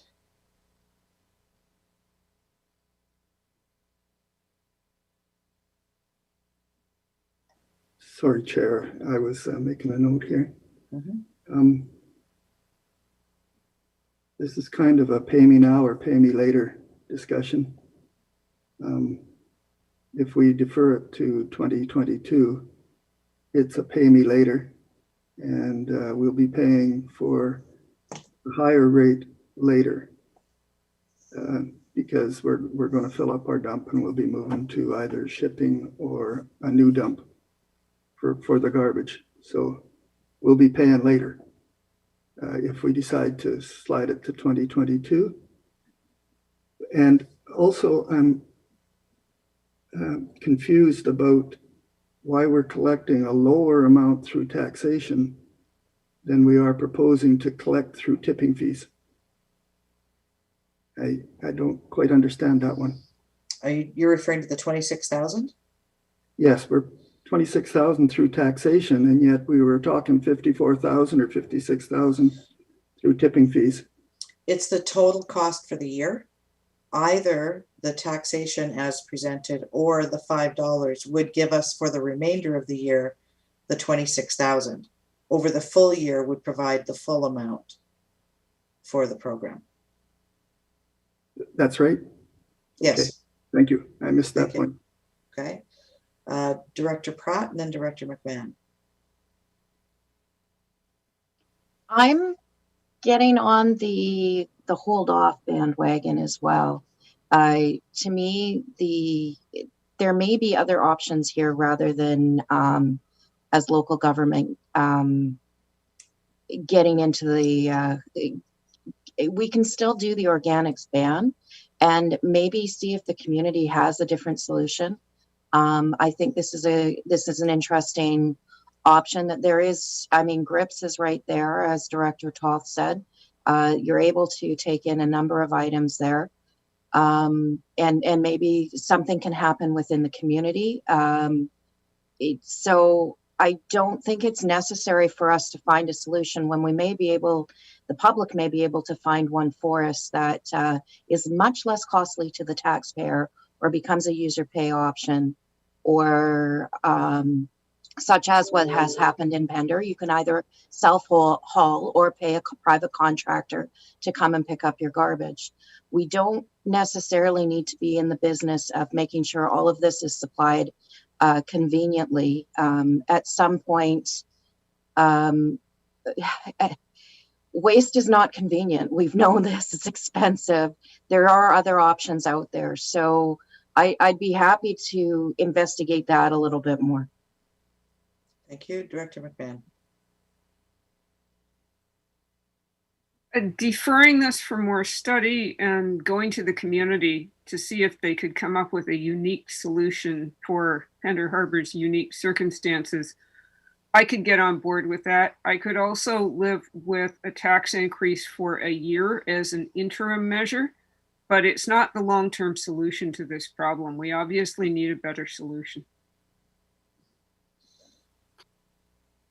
All right, so there's a recommendation on the floor that the tipping fee be increased at both landfills currently to cover off the cost of the hauling for the organics collection for the Pender Harbor transfer station. That's the motion that's on the floor, correct, Tara? It's been moved and been seconded. Yeah, kind of in different words. I know. I mangled that. Was that actually seconded? Yes, it was seconded. Cool. Yes, Director Beamish seconded that. All right, I'm going to call the question. All those in favor of the motion on the floor? All those opposed? Thank you. All right, so that's dead. So would someone else like to put forward another motion? GM Rosenboom, go to you first. Maybe I can have a suggestion for the committee's consideration. And that staff bring forward a report on feasible service delivery and funding models for the implementation of a green or food waste drop-off program in Pender Harbor in Q2 or Q3 2021. In conjunction with the community? Director Toth. Including any potential for community partnerships? I will make that motion. Okay. Is there a seconder for that recommendation? Yes, Sherry. Thank you, Chair. I just want to draw your attention back to page 105 and make sure that there isn't anything else in that original recommendation that you want to capture in the minutes, because currently there is nothing from that recommendation specifically coming forward. Thank you. All right. I think this specifically the question, do you want this report to be received, or was that already worded? It was received. The report was received, yes. Okay. Okay, Tara, have you captured what GM Rosenboom and Director Toth said? Because that will address our corporate officers' questions.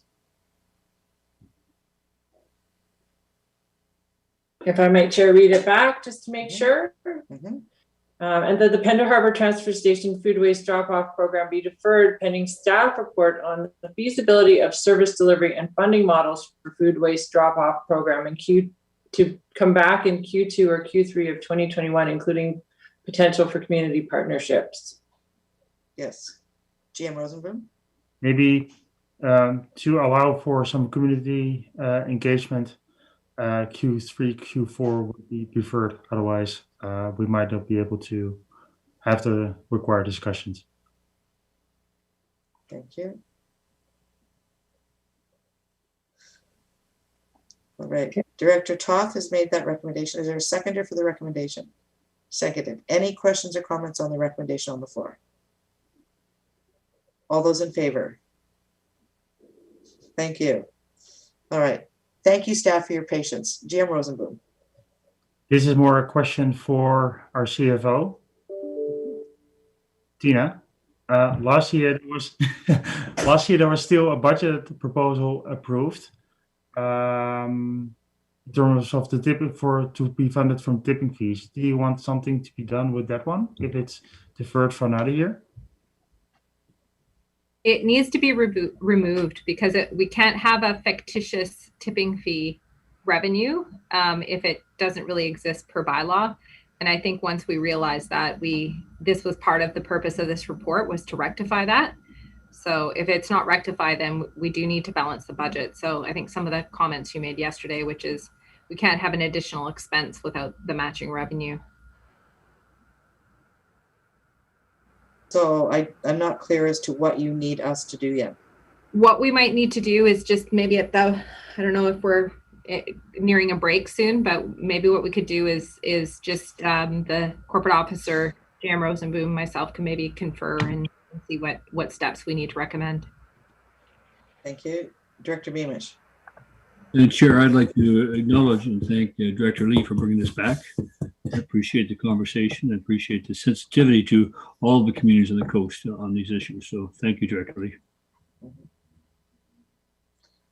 All right, given that staff want a little time to sort out what else we have to do to deal with our tipping fee bylaw, I would propose that we take a break. It is 11:03. Let's come back at 11:15. See you then.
Welcome back.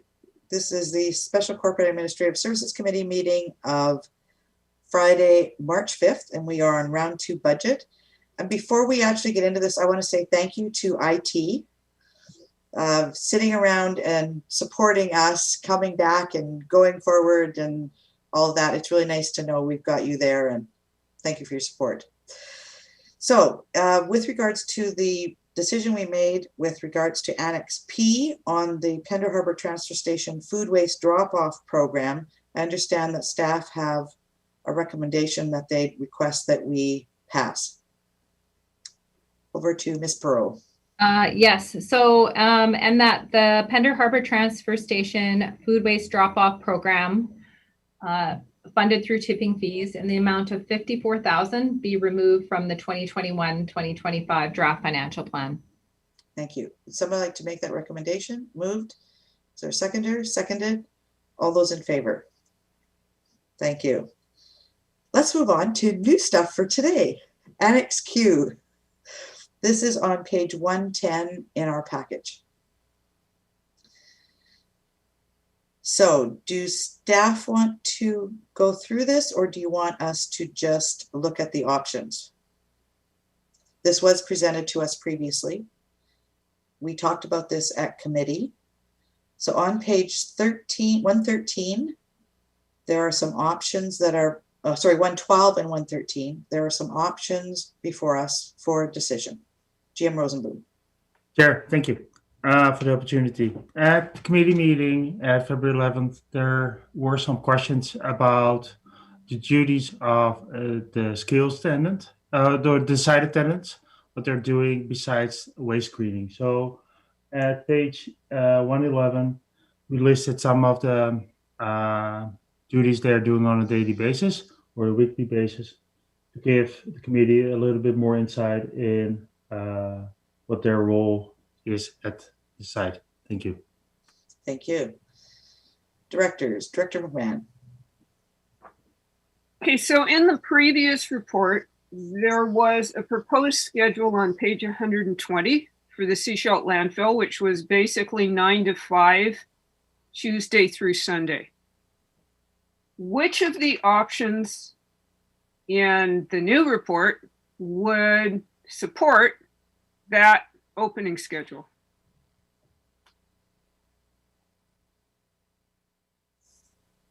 Thanks for the question. If you turn to page 113, there are a couple of different options that would give you that schedule, which is option 2A or option 2B. The difference from those two options relates to the amount of site attendant staffing. But with both of those options is the Tuesday through Sunday 9 to 5 Seashell landfill and the equivalent 9 to 5 at the Pender Harbor Transfer Station, with the Tuesday closures and the Sunday closures through the winter. Thank you.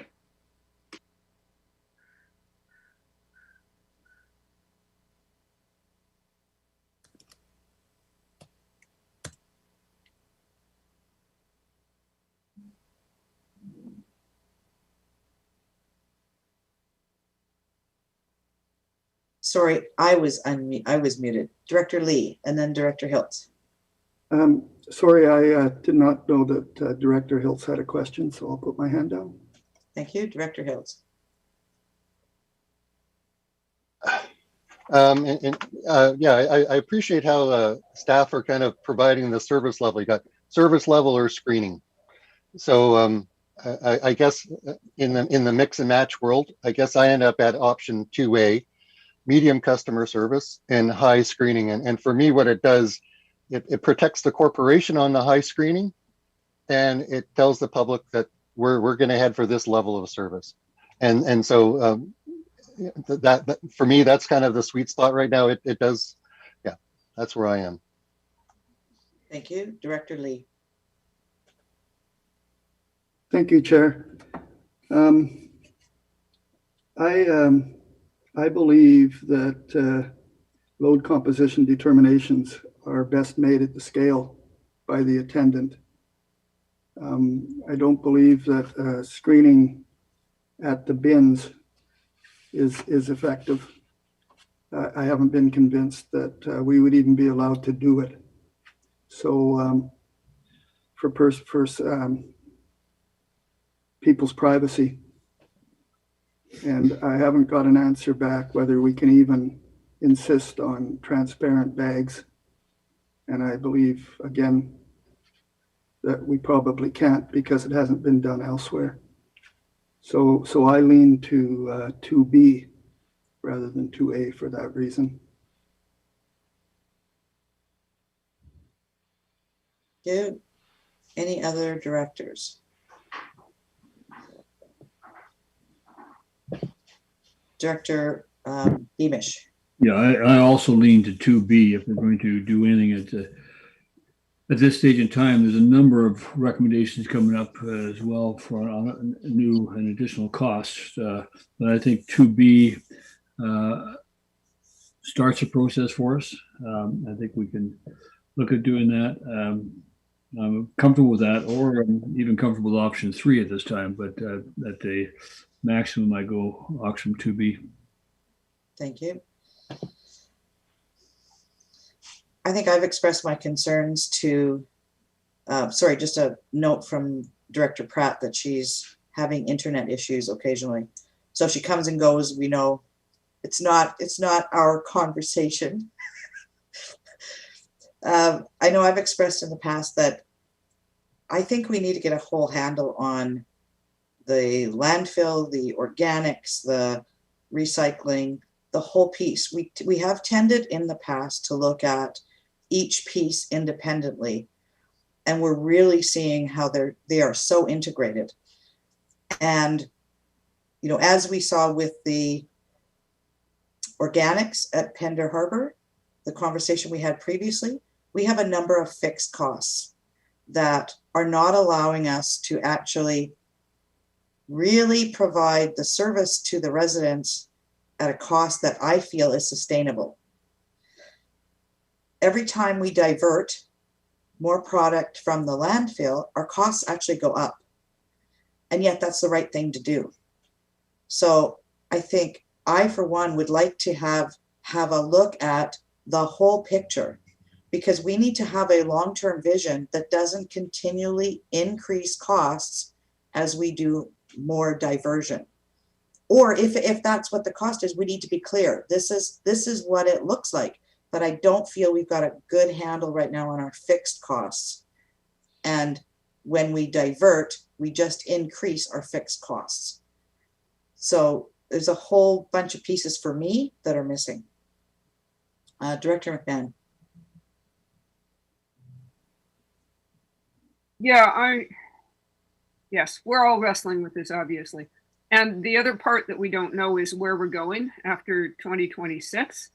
So, you know, can we build in, you know, can we build towards our ultimate solution? And we don't know what that is yet. So it makes it difficult. I could support either 2A or 2B, but I think it's really important to have the extra hours on the weekend at the landfill, because the, you know, the service level that we're providing is not good enough right now. So that's where I'm going. All right, so I'd look to, okay, Director Lee. Yes, I think it's okay to make a motion now. Yes, please. I was going to ask if somebody would make a recommendation. I think, have we received these already, or do I need Yes, to? they've all been received. Okay. And so I'd make a motion that option 2B on page 113 of the report is our preferred solution, and that this project be approved for inclusion in round 2 of the 2021 budget. Thank you. GM Rosenboom, before it's been seconded. Go ahead, GM. Sorry, I now, yes, thank you. I was looking for that one. Thank you, McMahon. There's a budget proposal associated with this report in the next report. So there is no distinct need to make a recommendation right now. It can be captured when we get to that budget proposal, and we'll make sure that the option 2B amount will be amended at that time. Manager Cooper? Thank you. Just further to add that staff included option 2B in the budget proposal that you'll be seeing in Annex S. We want her crystal ball. Thank you. All right, so we can move on from Q, move on to R, book recycling considerations, Annex R, page 124 in our package. This is on book recycling program considerations. And again, there are a few options in here, options 1, 2, and 3 on page 125 and 126. Directors, any questions? Director McMahon. Well, there's obviously no skin off my nose if we don't expand the book recycling system, since I live near the Gibson's recycling depot, so it won't affect my folks. So I'm interested to hear what the other directors would like to do. Thank you. Director Toth and Director Ties. For the amount of books that anybody I know has to recycle at any given time, I think maintaining the recycling depot down in Gibson's is probably more than sufficient. I mean, we are a small community. We know that sometimes you got to drive that 20 minutes down that long, narrow highway to get to Gibson's for things. You know, we've got free metal recycling available in Gibson's from a private contractor. You know, book recycling, if you're wanting to leave the coast, you have to go through Gibson's. I'm fine with status quo service. Thank you. Director Ties. I echo Director Toth. I think it's a good excuse to visit the fine town of Gibson's and or head to the ferry. So I'm okay with status quo. You know, it might be an hour for Director Lee to get there, but I think occasionally he'll make his way down to Gibson's and he can throw a few books in the trunk. Thank you. Director Beamish. Yeah, the book recycling in Gibson's, for those of us who use it, is actually also a book exchange. A lot of people go through those bins and take books away as well, sort of thing. So that it's become quite a useful stop off when you're doing your recycling. Mm-hmm. One of the other options that Seashelt has once we're back up and running is with regards to the Friends of the Library, because they will take books too and then sell them for additional money, and they fund, you know, items in the library. Director Hiltz. And further to that, eventually no one wants the books, and so I'm leaning into the status quo, but I just want to kind of round figures. It's like $500 a ton is what we're actually talking for this service, right? To deal with a ton of books is about $500. You know, roughly 15 grand, 30 tons per year. That's ballparking. Is that kind of reasonable? GM Cooper. Go ahead. Sorry, Manager Cooper. Yeah, thanks for the question. Yes, it's in the ballpark. So the SCRD pays a monthly fee for the book recycling service, and then pays a per ton fee to fund the transportation and the tipping fee or recycling fee for the books. So there's no revenue when the books are brought to the processor. And the books actually do get processed. All right, sounds good. Right, any other questions or comments on this report? Let's move on to Annex S, page 128. And this is where we have the budget proposals. So the ones that were referred were rediversion of waste from Seashelt landfill, increase to landfill operating funding base budget, the ones with regards to waste composition study and eco fee reserves, solid waste management plan update, and the site attendance, and then we've got the audit, biocover feasibility, and book recycling. So number of things to work through. Page 130. Yes, GM Rosenboom. I would like to indicate that Budget proposal number 21, the first one on the list, is a new one. Yes. But that one is already amended and provided to the board in the amended agenda package, which is a separate agenda item at the moment. I think that's the next agenda item. So I think we can delay that one and do it after we went through all the other budget proposals for solid waste. Thank you. So we'll move on to page 131.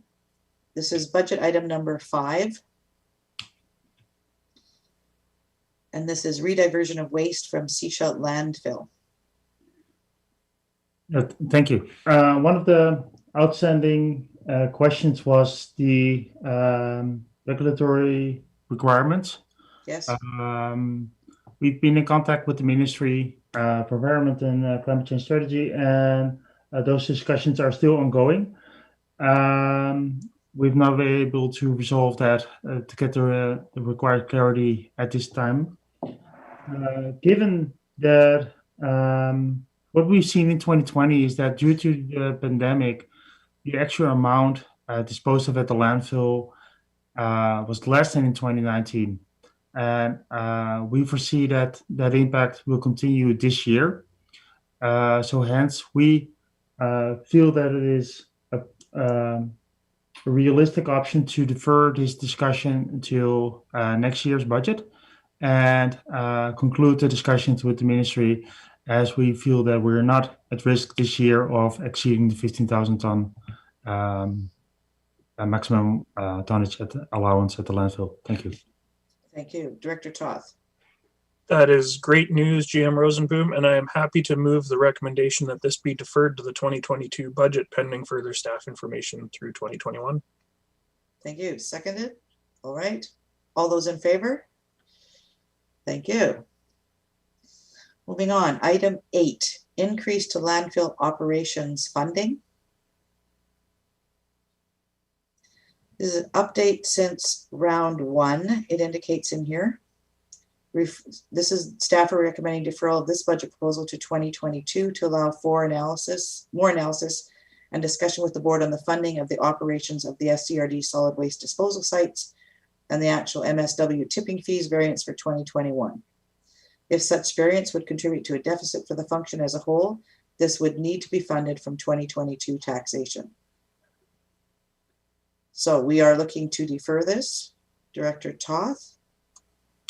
Happy to move that, but I've got one quick question first. And I'm wondering, because it does talk about the possibility of a deficit within the function, and we'd essentially have to not only apply this next year, but also a catch-up to fund that deficit.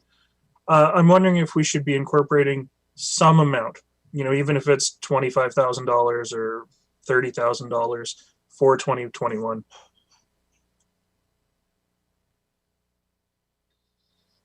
Staff? Thank you for the opportunity. Thank you for the question.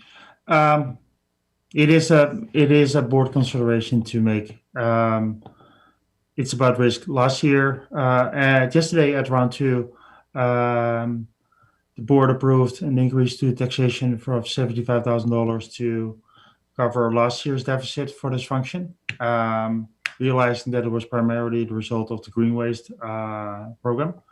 But yeah, it's about when to fund the deficit this year or next year, if there is one. Director Toth, what would you like to do? I'd like to hear from my fellow directors to get their opinions on the matter. Director Hiltz, Director Lee. Thanks, Chair. I like the idea of about 25 grand as a kind of bit of a nest egg versus next year. And yeah, so I thank you for the suggestion. Director Lee. I think next year would be my preferred option. We're pretty high now, and I can't see the harm in waiting till next year. And I'm expecting that the other programs that we have funded will result in a lower overall increase next year. And so it would be more acceptable to my taxpayers. Thank you. Tina? Yeah, thank you, Chair. I just wanted to highlight that on page 128 of the agenda, as GM Rosenbu pointed out, the majority of the deficit for last year was the result of increased activity with the green waste program. So at round one, the committee approved, or actually the board has now approved, that the inclusion of an additional $100,000 toward the green waste program be included. So I think that that would cover some of the deficit. So, you know, this would be well over and above that. Thank you. Director McMahon and then Director Toth. Okay, I just changed my mind. This is hard. In general, I would prefer to put some money aside this year because I think we'll be under a lot of pressure not to increase taxes next year. But if the staff feels that the provision is sufficient as it is, then I would go with not putting any money aside. Thank you. Director Toth. Yeah, Miss Perot made a very good point with the green waste additional funding. So I would like to move deferral of this particular item to 2022. Is there a seconder for the recommendation? Seconded. Seeing no further comments or questions, all those in favor? Thank you. Solid Waste Programs Coordinator. This is a base budget increase from taxation. It was funded 50% from eco-fee reserves. It's looking to be funded 100% now from taxation. Directors, any questions or comments? Director Hiltz. Yeah, thanks, Chair. Yeah, so this seems to be just kind of almost a housekeeping from the eco fee to taxation, and it's a status quo service level. If it doesn't happen, it would seem that the programs would suffer from the lack of resources. So, yeah, it's my reading on it. Would you like to make a recommendation? I would be happy unless there's other comments. No other comments. Approve and incorporate into the 2021 budget. What is that, proposal number 22? Yeah, for a solid waste programs coordinator, and that's been seconded. All those in favor? Thank you.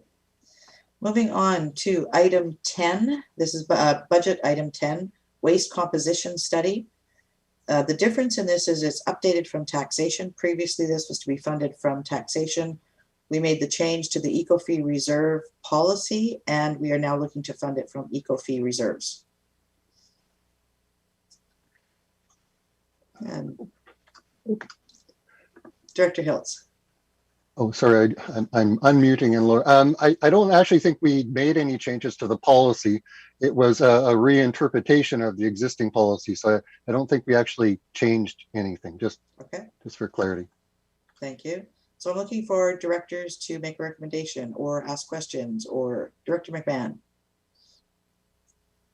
I'm happy to move the recommendation for item number 10 on page 134 to be incorporated into the 2021 budget.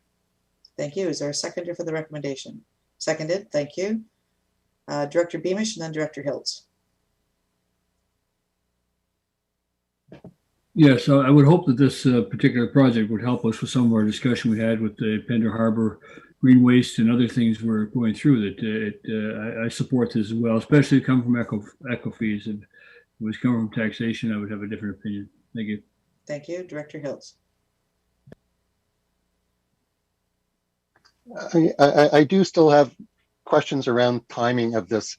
But there was a note that the recycling is the only condition that it would be deferred to 2022. Is there other reasons or it would be carried forward?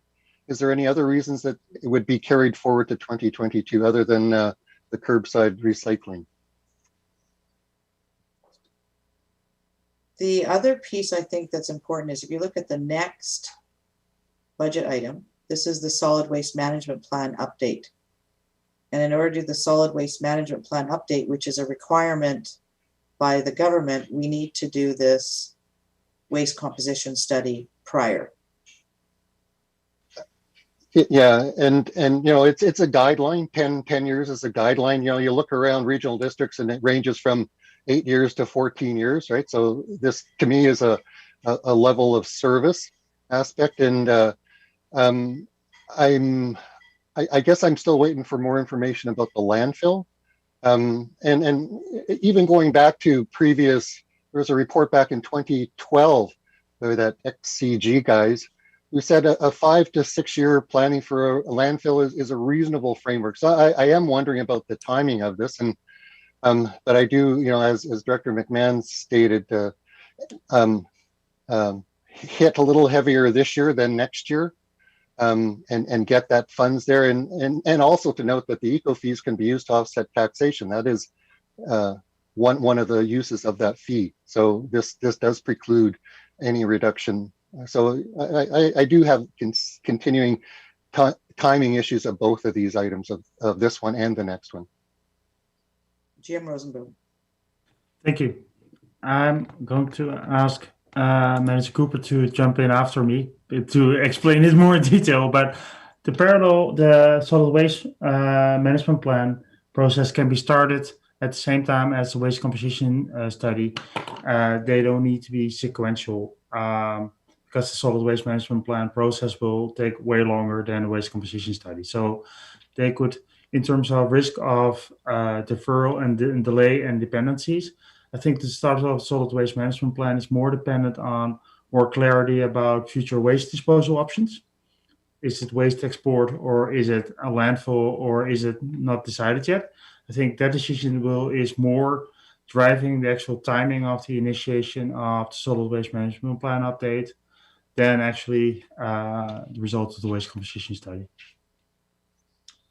Okay, so if that's the case, given that organics is currently being implemented, like organics collection is currently being implemented in the rural areas, and the district of Sechelt is coming on board this fall, should we push this back to next year to see what the composition is after these programs have been up and running? GM Rosenboom. Thank you for the question. If we defer it until next year, we won't be able to actually do the composition study until the summer of 2022, and the results will only be available that fall. And I think if that will, then it might impact the timing of the solid waste management plan. But if we would have it approved this year, and it would might, for example, allow it to start on January 1st instead of on June 1st, and that would be, I think, a benefit. So having it approved now, with the risk that we might start in Q4 or early Q1, given that it's coming from reserves, I think there is no financial impact to the community of doing so. Thank you. Thank you. Director Toth. Thank you, Chair. I would be, in the name of being able to move on it sooner rather than later in either 2022 or late 2021, I am happy to move this to be incorporated into the 2021 budget. Thank you. Is there a seconder for the recommendation? Seconded. Any further comments or questions? All those in favor? Thank you. Moving on to the next one, number 11 on page 136, Solid Waste Management Plan Update. Again, this is now going to be funded from eco-fee reserves rather than taxation. Director McMahon. This is not an optional item. We have to do this. So I'm happy to move item number 11 be incorporated into the 2021 budget. Thank you. Is there a seconder? Seconded. Any further questions or comments? All those in favor? Thank you. Moving on to page 137, number 15. This is where Manager Cooper used her crystal ball, and she put in a 0.47 FTE site attendant. And the information is laid out there. Director Toth. I think that this makes for a good balance, especially in hearing what the director said during the previous conversation. I'm happy to move to incorporate this into the into the 2021 budget. Thank you. Is there a seconder? Seconded? All those in favor? Any opposed? Director Hiltz, would you like that recorded? Thank you. Moving on to page 138. Sorry. Yes, sorry. Just to summarize, what we've done in terms of FTEs is we've actually just converted the existing position to fully funded by the SCRD as opposed to by 50% taxes and 50% eco fees. So it's not a new position. We've just kind of rebalanced the funding for it. And we've added this 0.47 FTE. So in the net increase so far has been 0.47 FTE. Is that correct? Yeah, good. Thank you. Thank you. Yes, that's correct. It's 0.47. That's the net increase so far. Thank you. Thank you. Thank you. Page 138, budget item number 16, audit of South Coast Green Waste Drop-Off Depot. Again, funding source has changed from taxation to eco-fee reserves. Director McMahon. Happy to move this item be incorporated into the 2021 budget. And that's been seconded. Any comments or questions? All those in favor? Thank you. On page 139, budget item number 17, BioCover feasibility study phase 2. Now, there is additional information in here. This is, I believe, in result of questions from staff or from directors.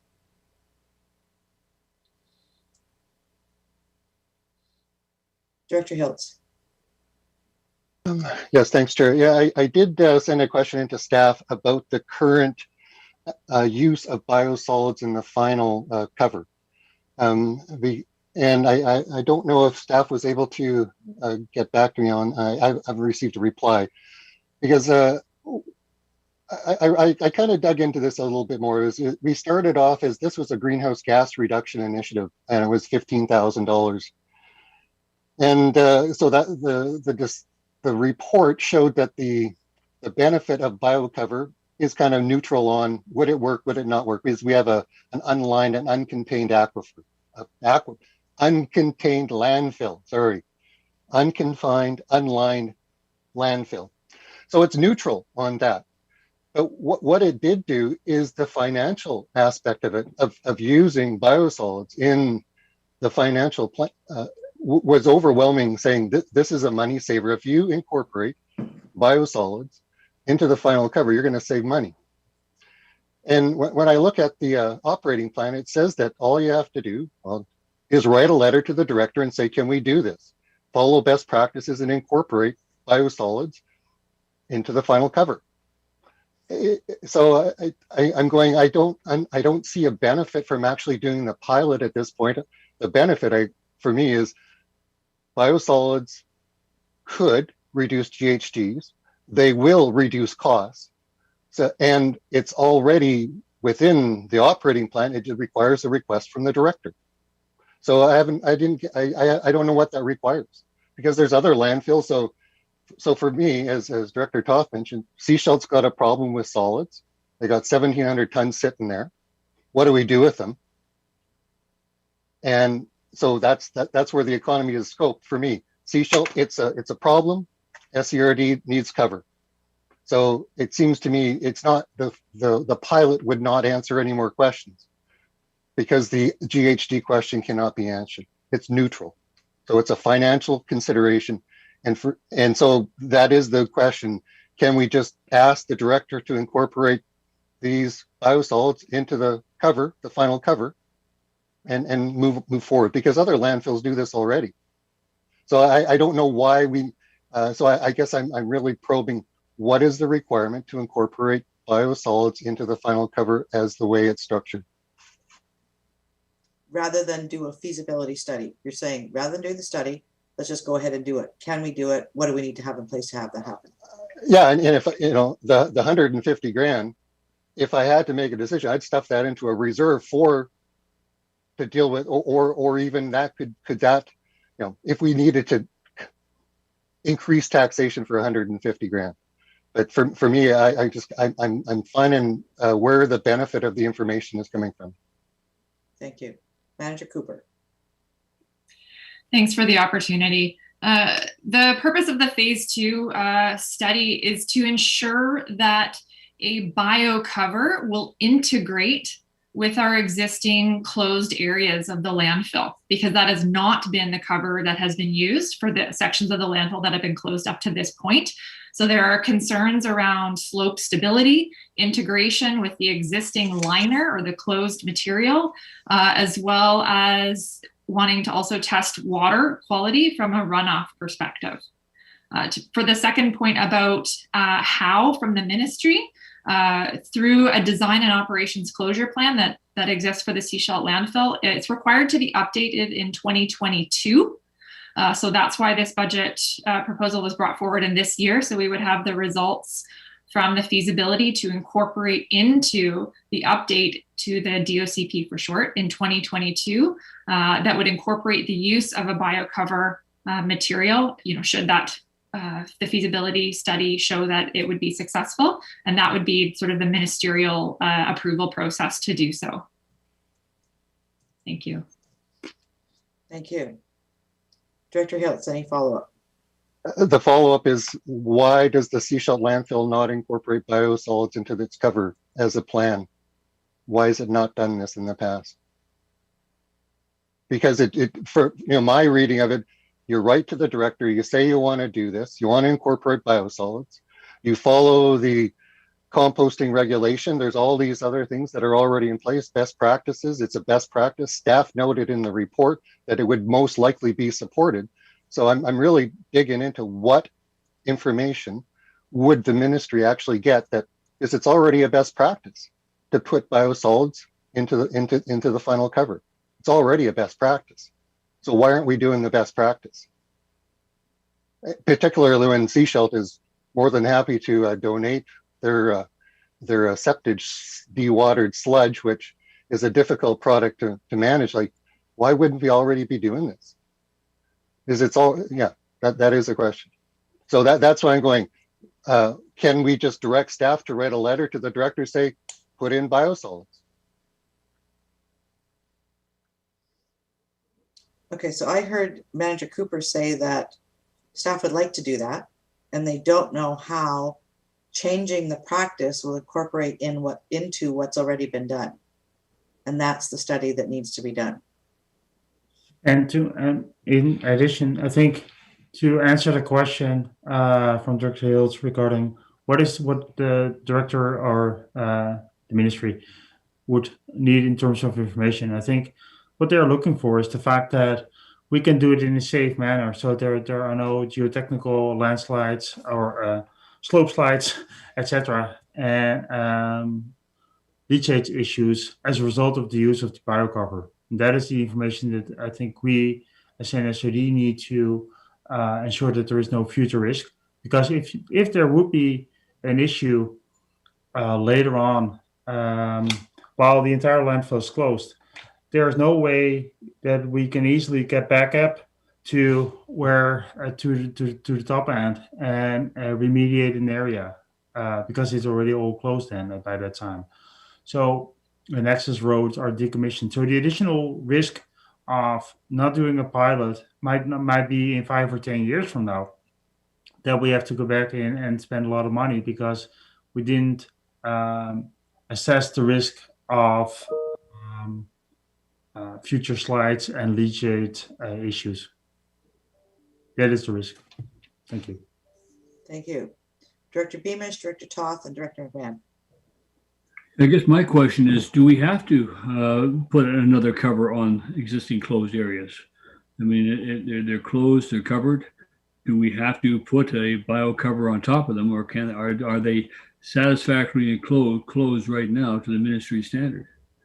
In which case, are we just making more work for ourselves?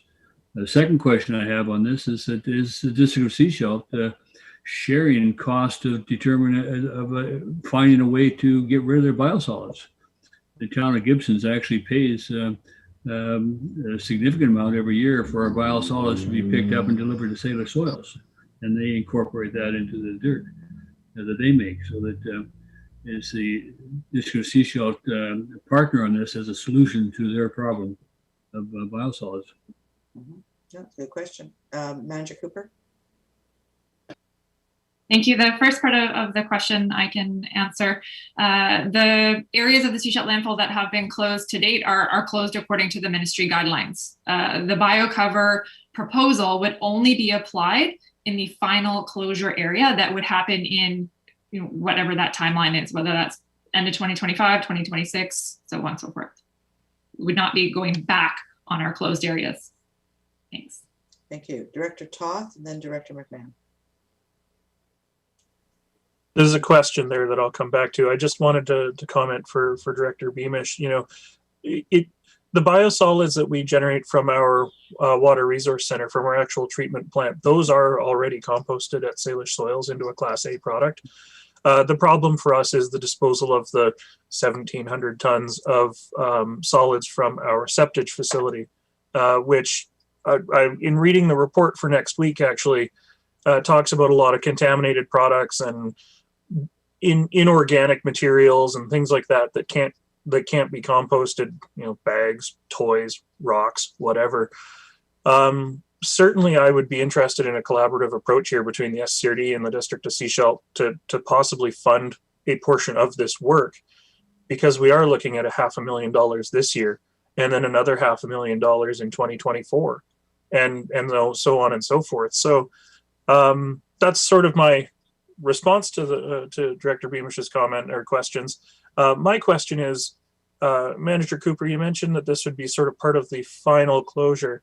I'm wondering if this biocover feasibility work can be incorporated into the stage H closure that we've already got planned, and whether that can even be funded as a part of that process through the money already allocated. Thank you. Manager Cooper. Good question. The short answer is no. So we're following what's in our design and operations and closure plan, which states the traditional materials. So we would have to have intervened, well ahead of time to have had that approval to use a biocover. So again, that's what's being targeted is the final closure. So everything after the H+ closure. Thank you. Director McMahon and then Director Hiltz. Yeah, I'd be interested in any staff comments about a joint project with District of Seashell. And our rural areas contribute the septage. So we need to be part of the solution. Thank you. I did see that Mr. Walkie had his hand up. He's taking by mistake. Thanks. Oh, thank you. Okay. Director Hiltz. Yeah, in terms of that partnership idea, for me, it's not about the biocover, it's about the biosolids. It's about incorporating the biosolids into the final cover, not, so I think the semantics of biocover, biosolids, composting. So for me, is there an opportunity to include biosolids in the final cover? That's as outlined in the operating certificate. That was attached to the report, which came in February to ISC. So that's where I'm really focusing. Don't talk about biocover, because biocover is talking about GHG emissions. I'm talking about incorporating biosolids into the final cover. I'm trying to change it from a biocover GHG to a final cover incorporating biosolids, which is where Seashell fits in with the partnership, because they've got product that they want to get rid of. And I don't think people want to put that on their gardens, but I think people could accept plastic toys being part of the final cover of a landfill. So that's changing the framing of that word. Yeah. GM Rosenboom. Thank you for the opportunity. As indicated in the February 11th report, there's, besides the materials from District Seashell, there's also residuals from the Chapman Creek wastewater plant, water plant that could be used for this purpose. Yes, staff are more than willing to engage with staff from District Sechelt on partnerships and to see what is possible in terms of timing, timelines, etc., etc. So yes, we're open to do that as well for the pilot, as well as for potentially final cover application. Thank you, Director Lee. I was trying to figure out the time frame for this.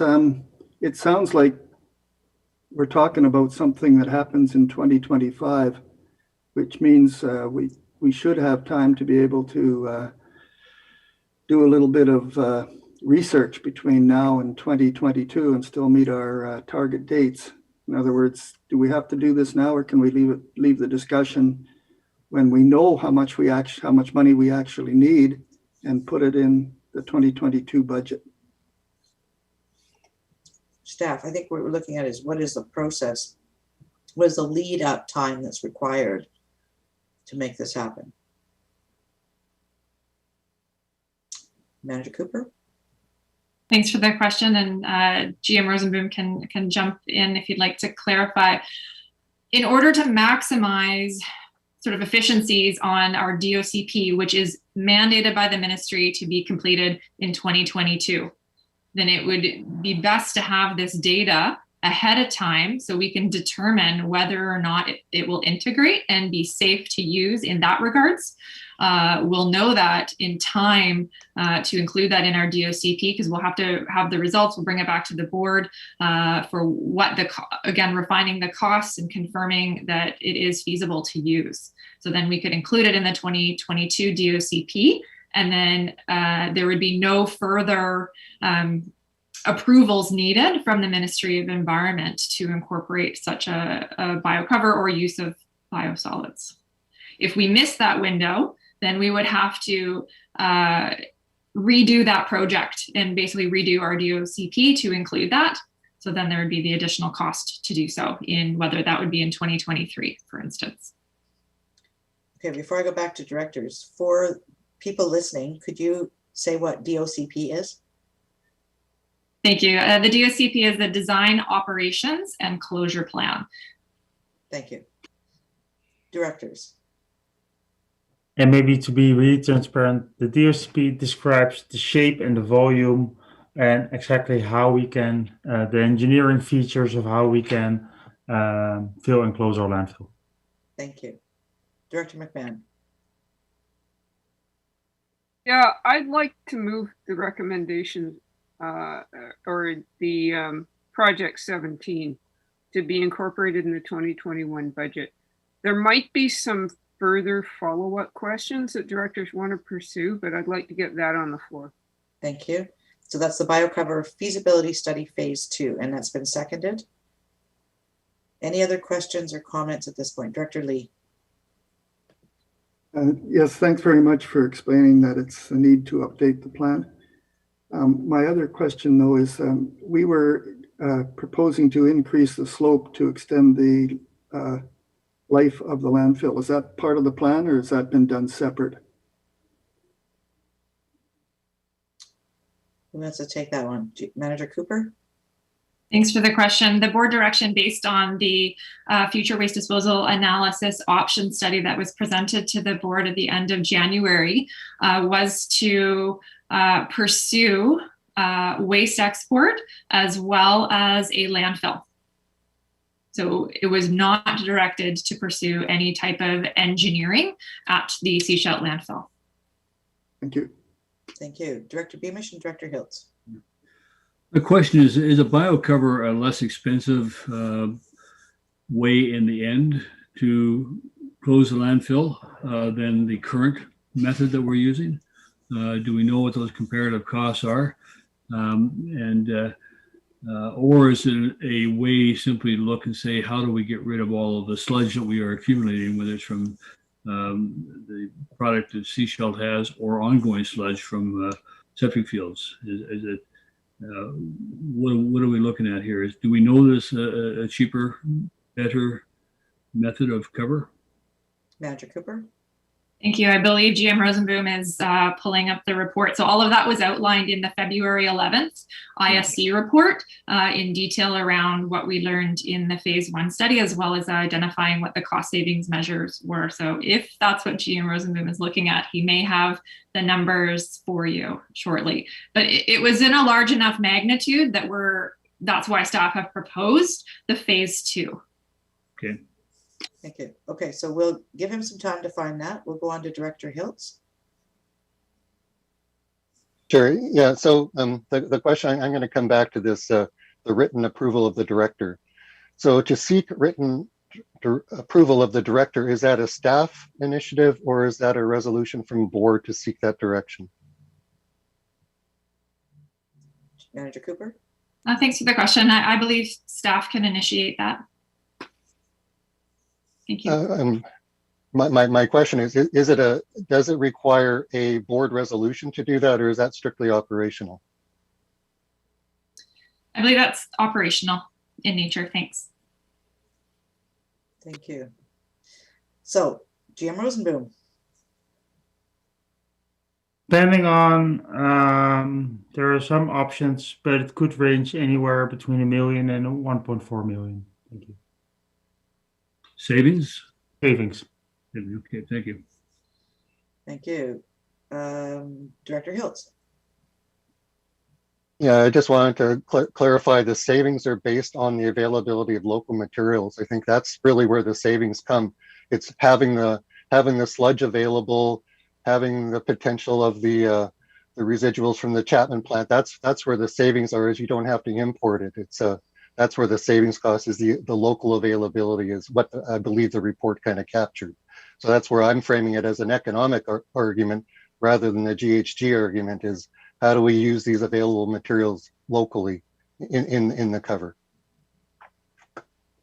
All right, seeing no further questions, we have a recommendation on the floor that the BioCover feasibility study phase 2 be approved and incorporated into the 2021 budget with funding source taxation.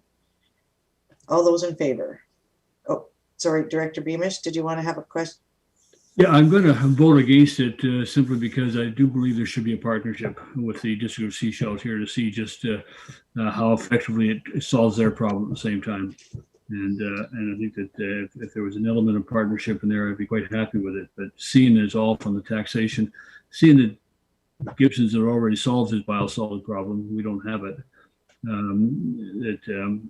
I'd just like to see that there could be some kind of a nominal partnership in there from the District of Sechelt. Thank you. So, Director Beamish, are all of the residents in Gibson's on sewer? I don't know any who aren't, because we have a system that there may be a half a dozen up towards the unsewered area of Gospel Rock, which will soon be sewered. So that, right. Yeah. Good to know. Thank you. So over to staff. Will this feasibility study include the exploration of partnerships? Yes, it will. And I think there are two, the exploration can have two components. One is financial exploration and two is the practical exploration of the use of the materials. And I'm not sure how, maybe that's actually a CFO question, if there is a potential for financial contribution even from this Sechelt, how would it work? If we already have the project completely 100% funded from taxation.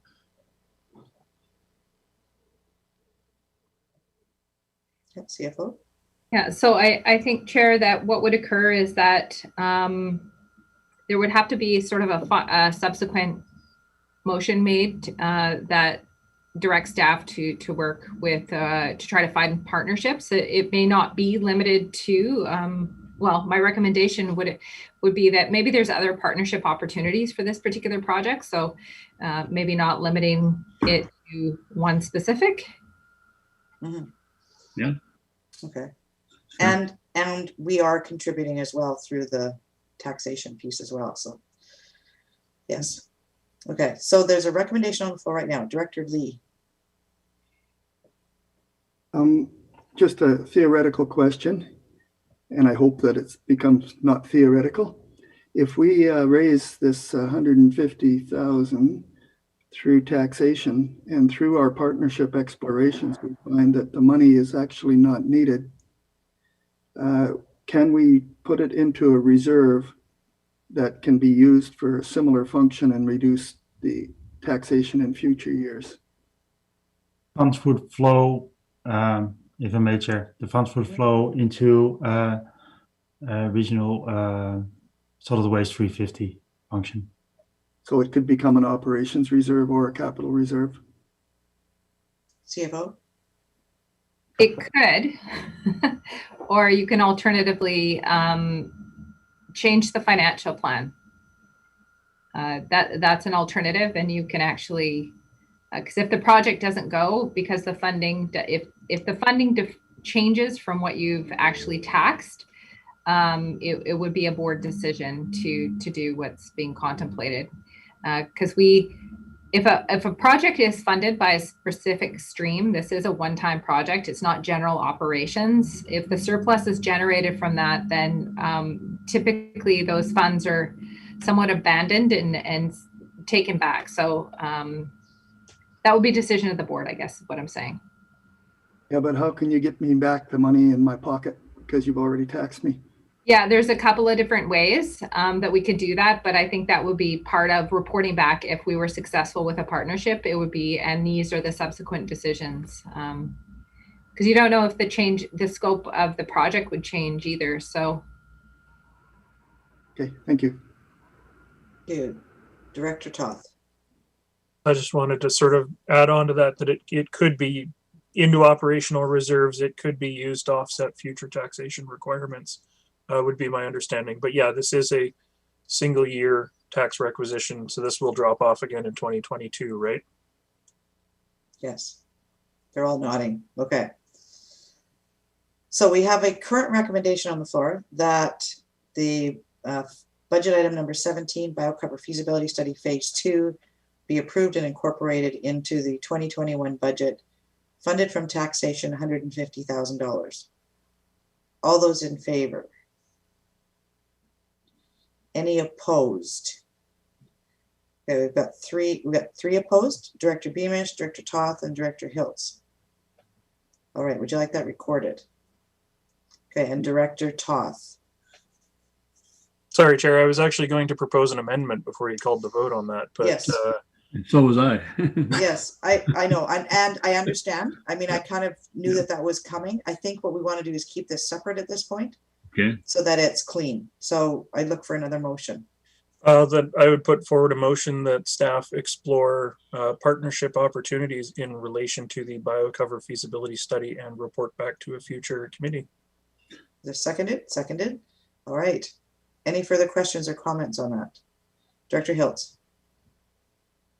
Yeah, I really would like to direct staff to seek that written request from the director early as part of that partnership to help with it, because I think that would help inform the partnership from the biosolids specifically, not the biocover, but the biosolids.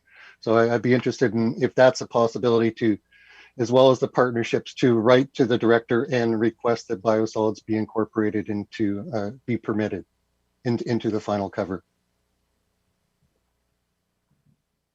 GM Rosenboom. Thank you. We can write, but I think the answer will be then you need to update the DOCP and provide all kind of information that we don't have yet. So I think what you're asking for is clarity from the director on the requirements for an updated DOCP. The clarity would be biosolids to be used in October. Okay. Yes. Yes, for staff to seek information about what. Okay, so we have a motion on the floor. Let's deal with the motion on the floor, and then we can come back to you, Director Hiltz, for an additional recommendation. So the recommendation on the floor Tara, I'm going to have you read that. Thank you, Chair. Recommended that staff explore other partnership opportunities in relation to the BioCover feasibility study and report back to a future committee. Thank you. All those in favor of that recommendation? Thank you. Director Hiltz. Thanks, Chair. So I would propose a motion that staff write to the director for approval to use biosolids, and further that they seek the requirements to obtain that approval. Okay, what I heard from GM Rosenboom is that the second may be easier to get than the first, and the second will lead to the first. So it's at this point they are looking for, like we are looking for clarification on the information that needs to be gathered and the implications of incorporating biosolids into our DOCP. No, no, it's part of the current operating plan is to allow for biosolids with the written permission.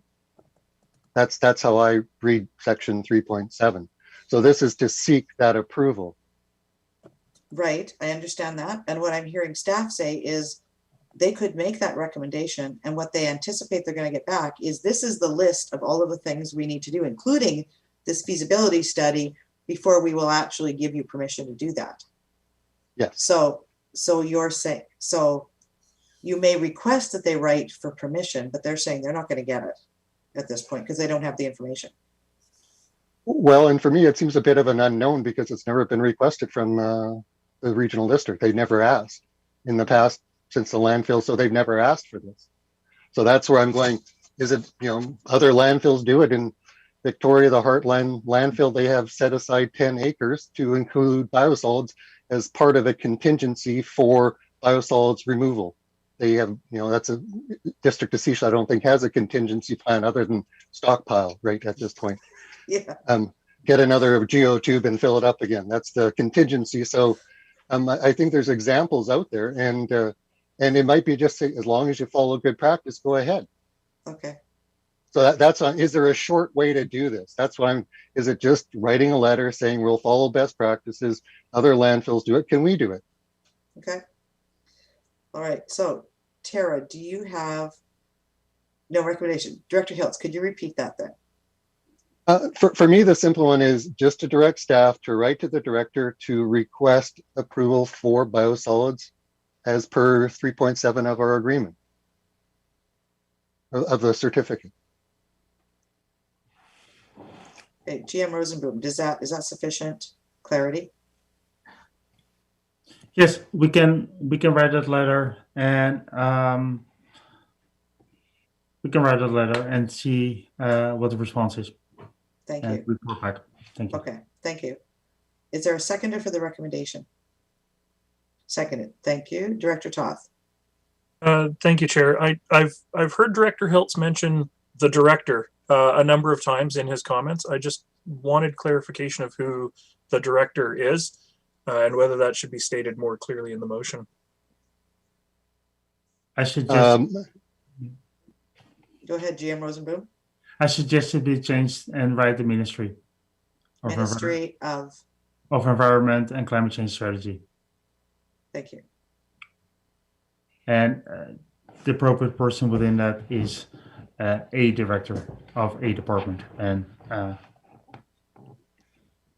you have to find out who that is. Yes. Okay. All right. So do you want us to go through the amendment of the motion and all that kind of stuff, or just put this in? Director Toth. I'll move that amendment. All right. Seconded. All right. All those in favor of the amendment? Thank you. Any questions on the amended motion that's on the floor? All those in favor? Thank you. All right. We should be taking lunch. We have one more item in this report. I'd like to get through that, and then we will break for lunch. So the last one is on page 140, number 20. This is with regards to book recycling at Pender Harbor Transfer Station and Seashell Landfill. So this is a question for staff. Is this the status quo recommendation with just a $5,000 budget increase? Manager Cooper. Thanks for the question. No, this is the budget proposal that was referred from round one, and that the director said asked for additional information. So that was the staff report that was provided earlier this morning that supported the round one budget proposal, which was basically transposed into the round two, noting that there was a bit of a budget increase after staff looked a little bit more closely as to what the potential costs could be to provide book recycling at those two locations. All right, so given the conversation that we've had, what you're indicating is that we would actually cancel this budget recommendation? That's correct. Thank you. Director Toth. Thank you, Chair. That was actually going to be my question. So I am going to propose that this particular budget item be canceled. Is there a seconder for the recommendation? Seconded. Any questions or comments? All those in favor? Thank you. We have finished. We have a late item. Oh, we have, that's another, do you want to do that one before we go on to lunch? We could, because then yeah, Manager Cooper wouldn't have to be here. All right, so this is the addition. This is a 2021 round two budget proposal for regional solid waste, a late item. So turn it over to staff. Thank you.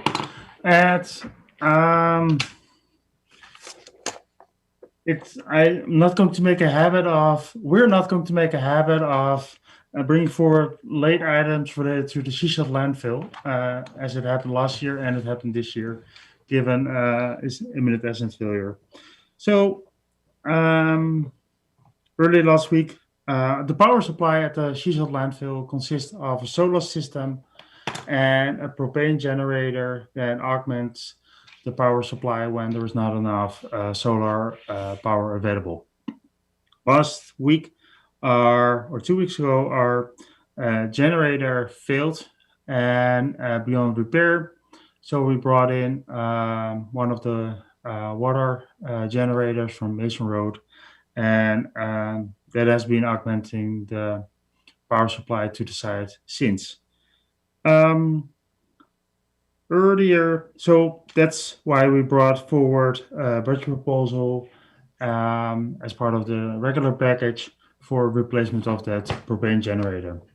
Since earlier this week, the battery bank that's supporting the solar system also failed beyond repair.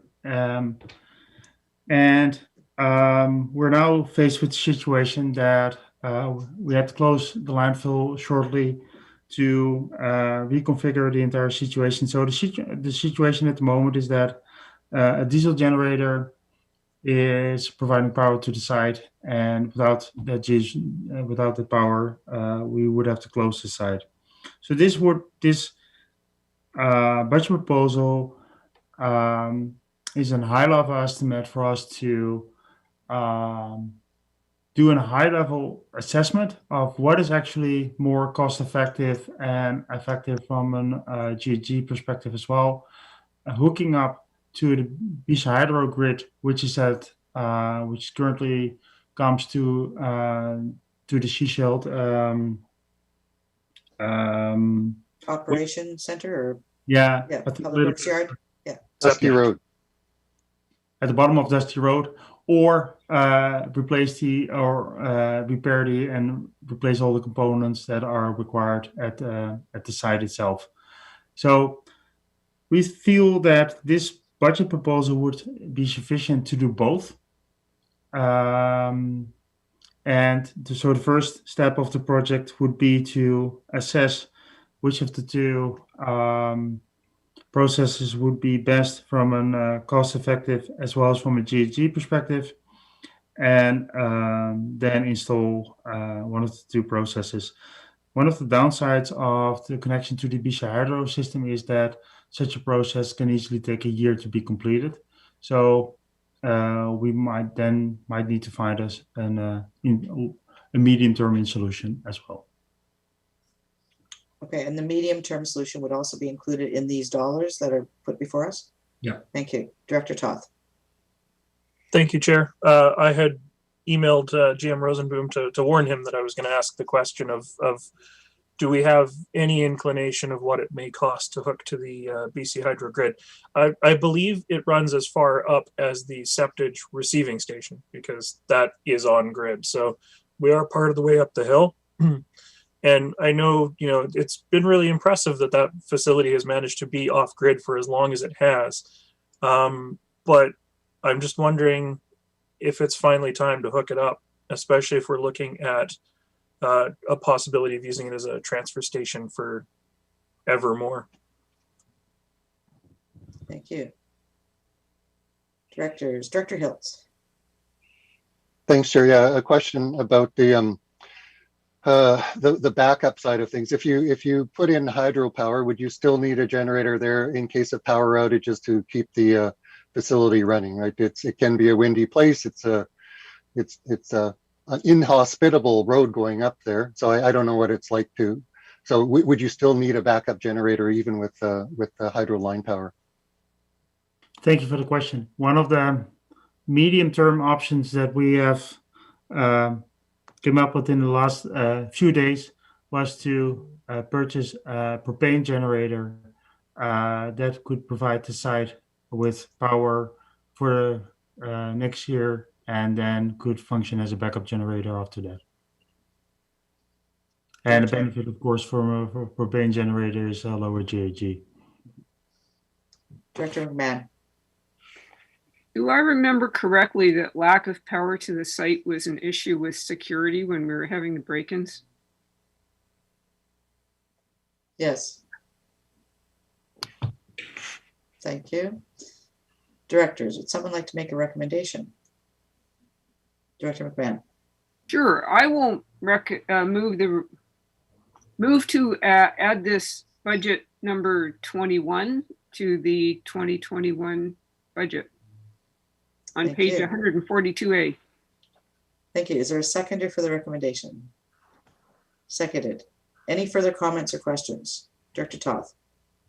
I'm just wondering if staff will report back as part of this process to decide on whether we're going to you know, replace the batteries and what have you, or whether we will go grid tied, because we can still keep the solar panels. We can be tied to the grid and just have that propane generator as that backup. So thank you.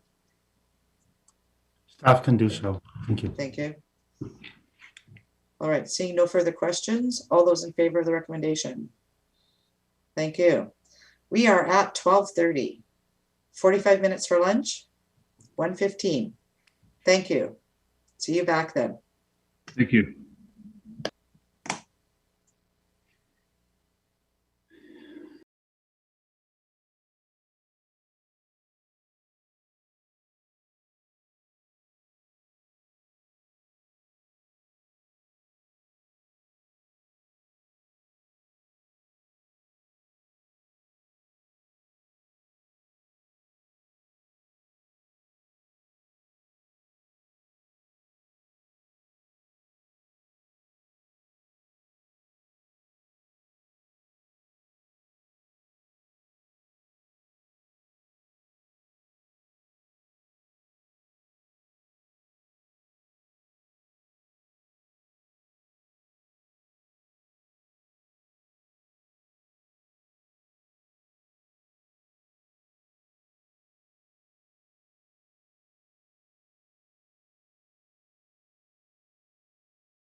Services Committee meeting of Friday, March 5th. This is round 2 budget at the Sunshine Coast Regional District. We finished off with our late item that was added. We are on Annex T. That's pages 143 to 146. And we are moving into water. We finished with solid waste. We're moving into water. Okay. So does staff want to give any kind of input, feedback? Thank you. GM Rosenboom, over to you. Thank you. Thank you for the opportunity. Before I start talking about content, I would like to introduce our new manager, Mia Edbrook, our new manager for strategic initiative. Some of you might have met her at the WASAC, one of the WASAC's meetings. But given her involvement with WASAC, I wanted to bring her into this conversation here at this point in time as well. You'll see more from her in future meetings. The report on the agenda is Annex T, which is the report that the attachment to that report is the report that we provided to WASAC last Monday to help them with the discussion on the referrals from several budget proposals by the board. There's also some technical information in there that might be relevant for the board to be aware of, and actually all that information will be discussed next week as well when staff will do a presentation at the infrastructure services meeting where we more or less give a state of the union on where we are in addressing our water supply deficit, et cetera, et cetera. So more to come on that next week. So what I can do is quickly go over the budget proposals that were deferred and verbally inform the board what the recommendations from WASAC are on these budget proposals. The minutes from WASAC will only be presented at next week IC meeting, but in the interest of this round 2 budget deliberations, they asked me to do a verbal update here. If I go through the projects, the first project that was deferred is the feasibility study for long-term surface water supply sources. So that was to confirm the feasibility of developing Clohome, Sakana Lake, Rainy River, and those kind of sources online.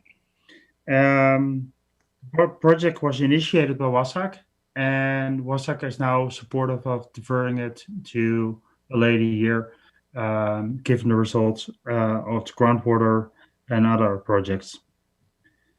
The second project is groundwater investigation phase 3 round 2, which includes the work on the Langdale Well Field and Marianne West, and they were supportive of the scope of that project. The third project is feasibility study on the surface water intake for Cray Creek, and there WASAC was also unanimously supportive of the scope of that project. Then the next 2 projects were public participation and the model update and technical analysis in support of the update to the comprehensive regional water plan, the regional water system plans. And in both cases, WASAC was supportive of having that work done in 2021, and there was one person opposed to that, and the rest of the decisions were unanimous. And staff are there to answer any questions you might have. Did you mention the order wasn't quite as what was in here? The model update and technical analysis? Yeah, supportive, okay. Included in 2021.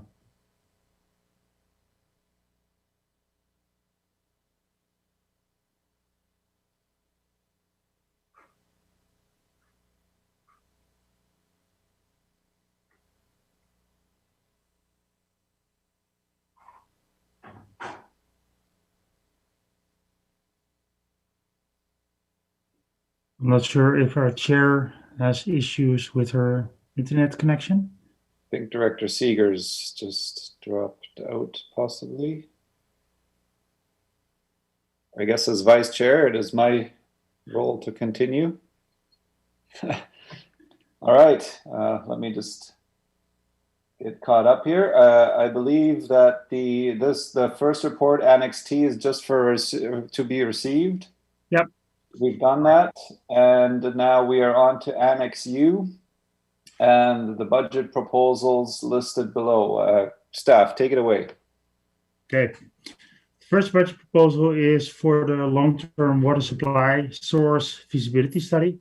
And that's a project where staff in the rationale, staff is already considering to potentially defer that to a later year. And that's one of the recommendation was supported by WASAC as well.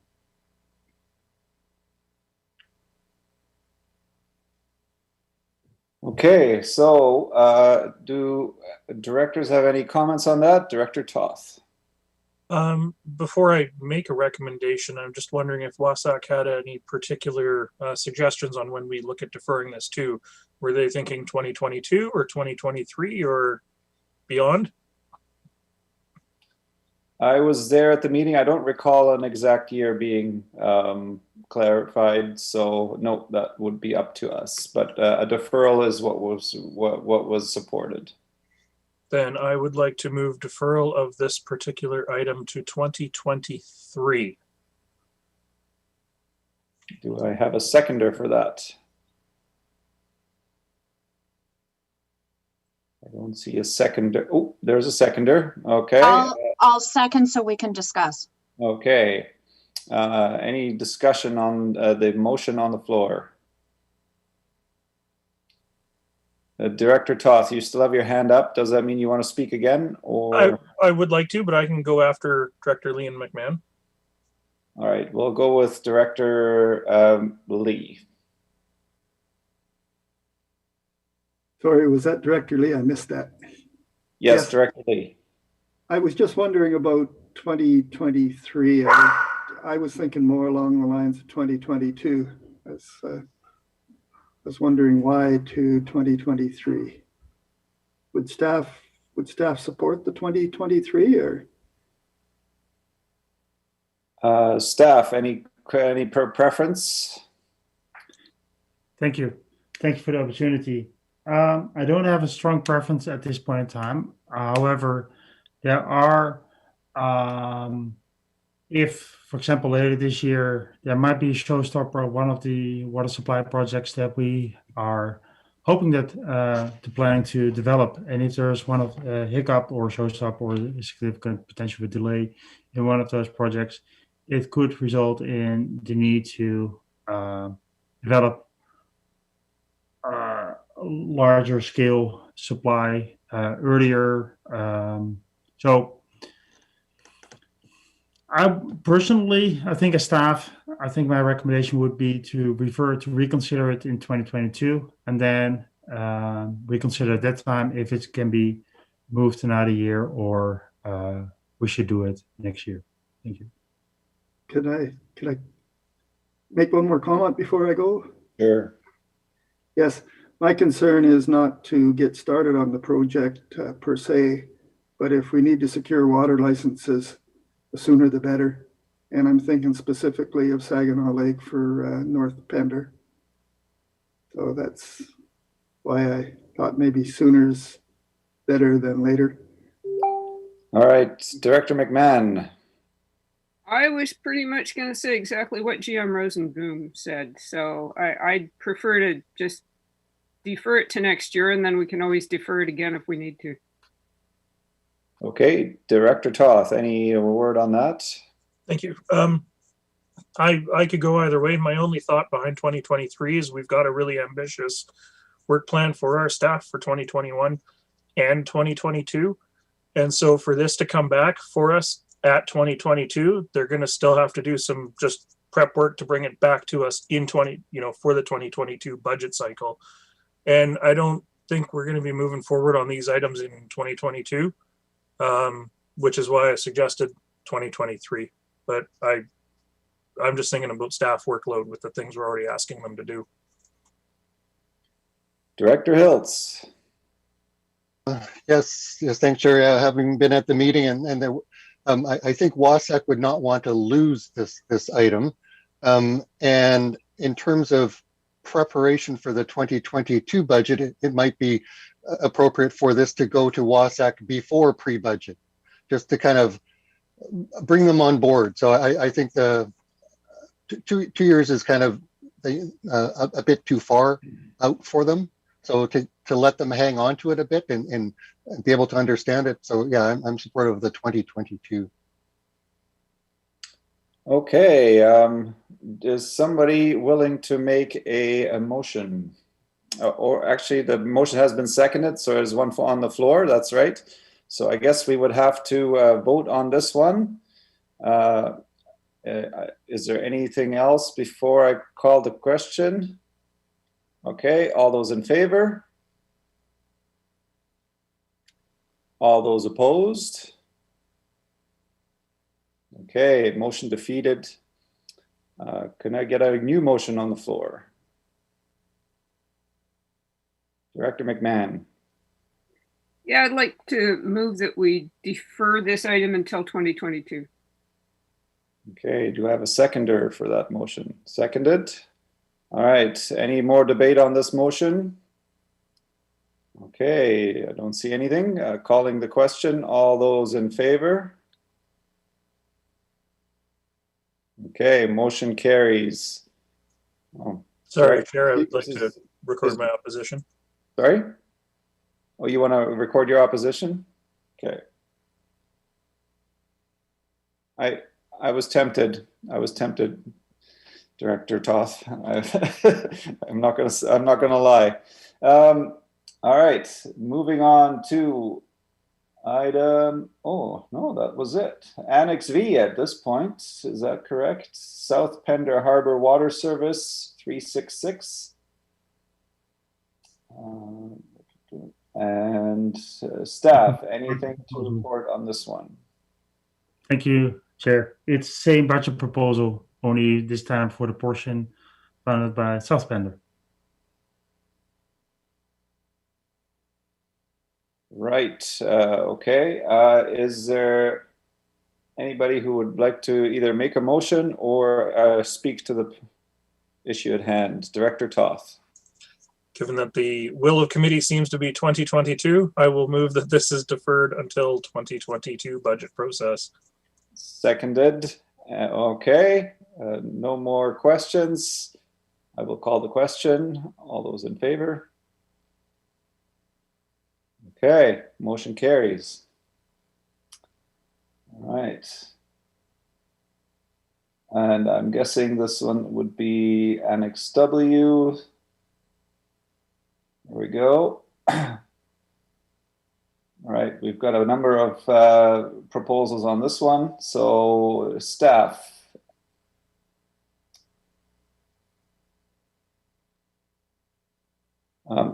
Director McMahon, I think we need your sign. Second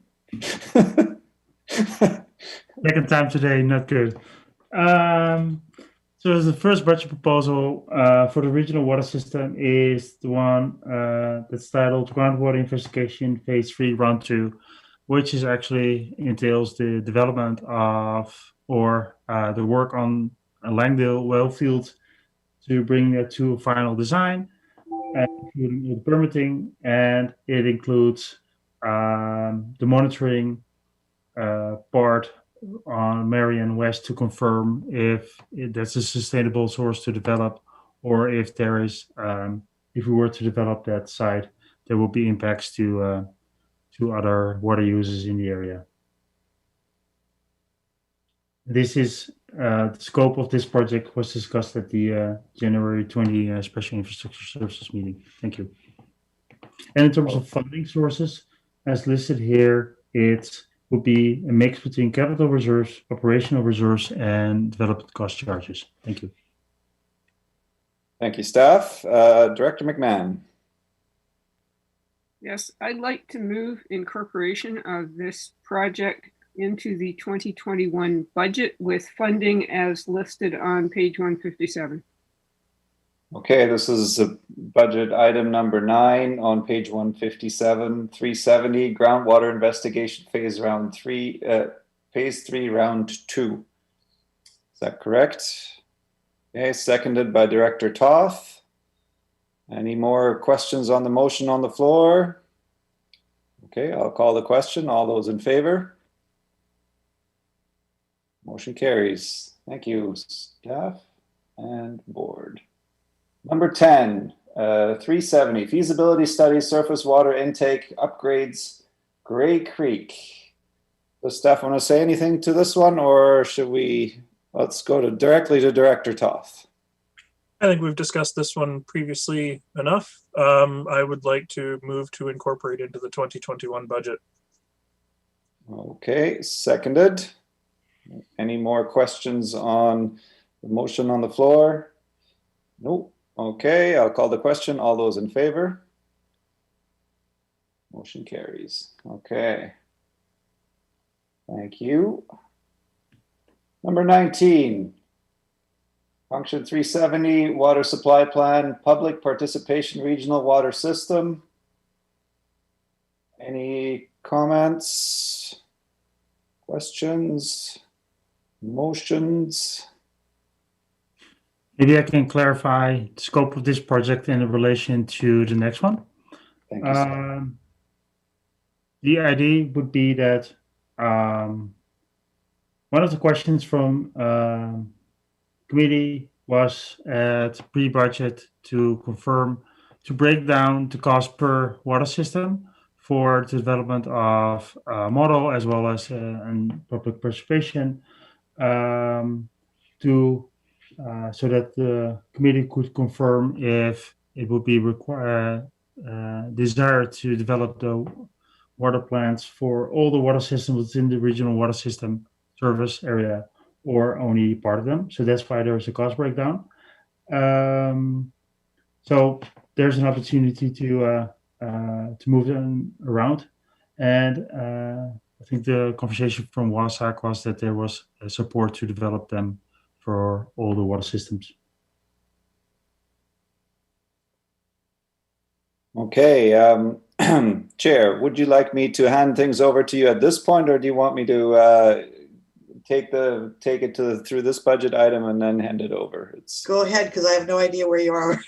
Right, we are on budget item number 19, page 159, water supply plan, public participation regional water system. Why don't you finish this off? Sorry? Why don't you go ahead and finish this one off, and Okay. then I'll take over on the next. Thank you. Director Lee. Is the source reserves? Staff? Yeah, the both projects would be funded from reserves, and they're already considered when the rates were proposed in the fall of last year. Great, thank you. Director McMahon. Okay, I'd like to move incorporation of this item into the 2021 budget. Okay, I've got a seconder. Okay, motion is on the floor. Any questions, concerns, deliberations on the motion on the floor? Okay, I will call the question. All those in favor? Thank you, and I will now hand it over to the chair. Thank you. So we're on page 160, budget item number 20, water supply plan, regional water system, water distribution model update, and technical analysis. Any questions from directors?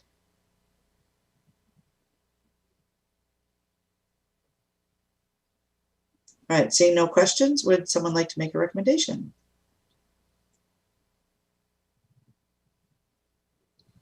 Director Hiltz. Thanks, Chair. Yeah, move and incorporate proposal number 20 into the 2021 budget. Is there a seconder? Seconded. Any further questions or comments? All those in favor? Thank you. So next budget item is on page 162. This is water supply plan feasibility study, long-term surface water supply sources. Again, directors, any questions or comments? Director Toth, sorry.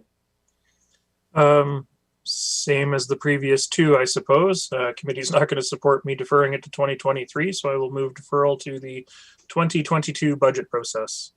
Is there a seconder for the recommendation? Seconder. Any further comments or questions? All those in favor? Thank you. So that looks like we are up to Annex X. This is wastewater treatment plants. And this is the Roberts Creek Co-Housing Wastewater Treatment Plant. I think Director Ties, do you have any additional information that you need? No, thank you. I'm happy to move the recommendations as, or to move and incorporate this into budget round 2. The community there is happy with staff's recommendations and is happy to move forward with the work plan as outlined. All right, and that's been seconded. This is voting A, B, D, E, and F. All those in favor? Thank you. Now we get into Annex Y. Thank you, staff. Annex Y, electoral areas grant and aid and economic development review of discretionary balances for 2021. CFO. Yes, thank you, Chair. So what we've laid out in this particular report is a little bit different than what we've done in the past. And typically we would have the big spreadsheet on the screen and we kind of go. So we've kind of broken it out based on that, and we've directed as to what the decision is included in the report. So we can maybe go, function by function and kind of walk through it. Thank you. So you want to start with electoral area A? Yes, electoral area A, the grant and aid, function 121. So there's currently a discretionary of 26,970. And so the decision is to increase or decrease based on the above surplus, which is 7970. So maybe if I could just outline as well, what's included here is that the amount of 19,000 as an example. So the top line of each of these boxes is what's included in the base budget. Mm-hmm. The 2020 surplus is the next line. So typically what folks would do is increase or decrease that amount. We've also included the 2020 value so people see what they approved last year and can sort of gauge where they were in the prior year as far as awarding grants.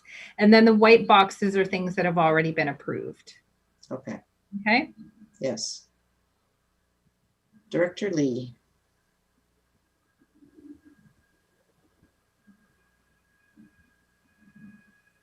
So I guess my decision is whether to reduce that base amount to the future year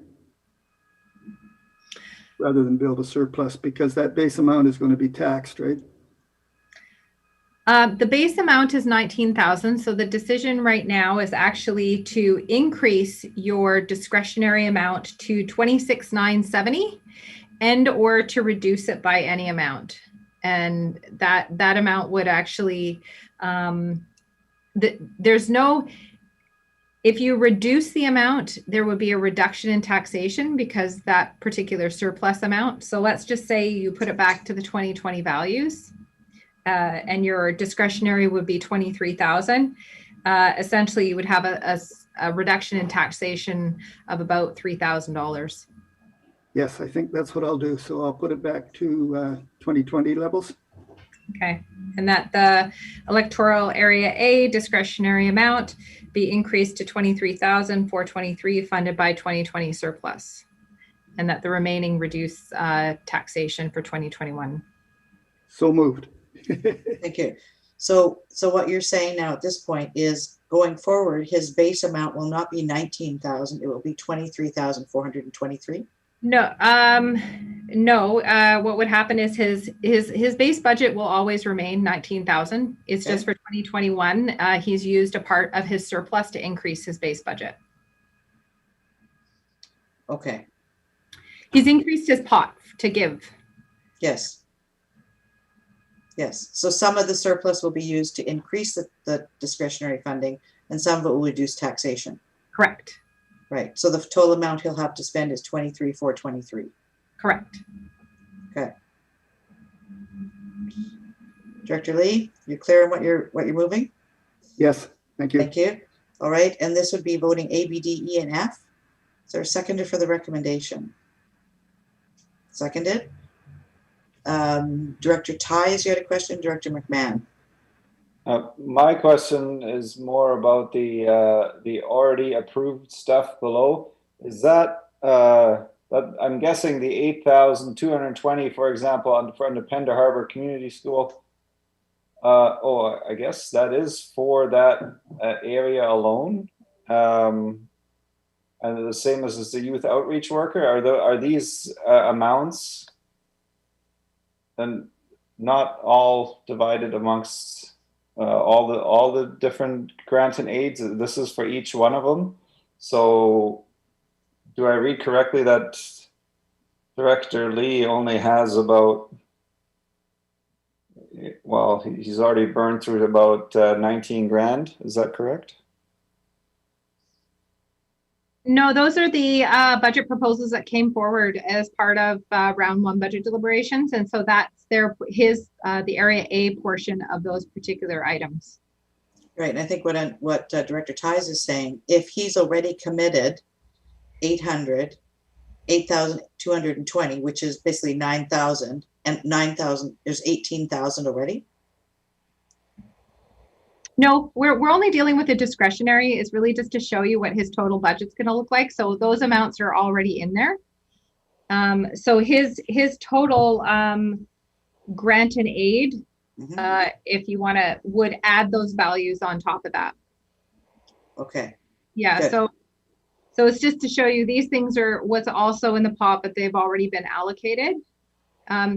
You can think of the discretionary as the one where you receive the applications and you go through that process. These ones here, the ones in white are the ones where they're kind of those funded through grant and aids. Right, but they've already been deducted from the remaining amount of 23,423. No, they haven't. No, they haven't been deducted. So he will have in his granting this year, he will have 41,421. Right. So the net, so the total is what's the discretionary remaining plus the stuff below that's already come out. Yeah. Okay. That was Director Ties' question. Director McMahon. Yeah, that was my question too. I was being confused. Okay. All right. So we have a recommendation on the floor voting A, B, D, E, and F. All those in favor? Thank you. Moving on to electoral area B. Director Pratt. Thank you, Chair Seegers. So if I am wanting to keep or go to the increase of 23,360 for 2021, so to incorporate, the motion then would be to increase the discretionary spending to 23,360.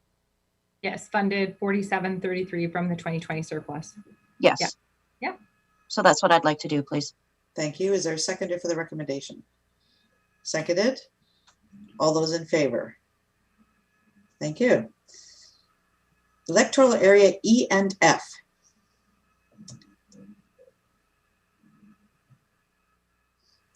Director McMahon. Well, I wait to see what Director Hiltz wants, but I think given the relatively small amounts and the likelihood that community groups are going to have some big needs this year, I'd like to carry the surplus forward. Director Hiltz. Total amount, so leading to the 6824 for total discretionary for 2021. All right. Would you like to make that recommendation? Yes, please. Moved, and Director McMahon second. All right. Tara, you're good? Thank you. All those in favor? Thank you. Next one, now this community schools. This is 125. Who is this and what is this? So community schools, I believe is all. And so essentially what happens is this particular surplus just goes to reduce taxation because the community schools are already all approved and incorporated. So there's no real grant over and above that. So it's Okay, just to show you that the surplus will reduce it. You can make a motion to it, but I mean, it'll automatically happen. Okay, so you don't necessarily need a recommendation for that one. Not really, no. Thank you. Then we move into Greater Gibson's Community Participation, 126. And this is area E, F, and Gibson's? No, just E and F. E and F, thank you.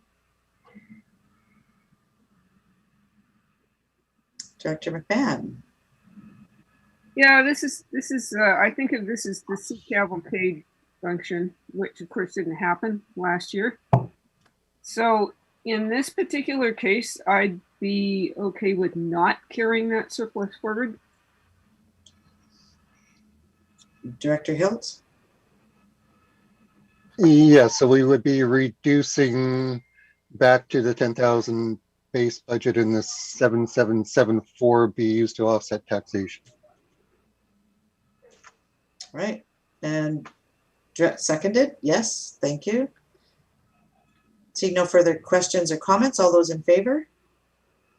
Thank you. Electoral Area D. Chair, considering that I already have a fairly generous amount, base amount, I would like to reduce it back down to the base amount, 25,000, please. Thank you. Is there a seconder? Seconded. All right, Tara, you're good? All those in favor? Thank you. Electoral Area E.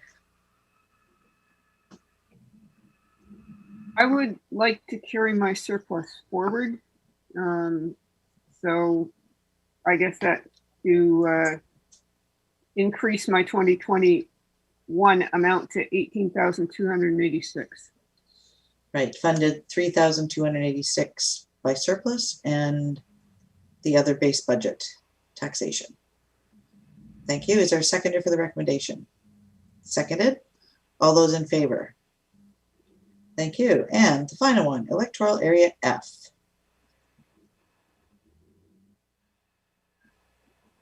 Chair, I'll go ahead.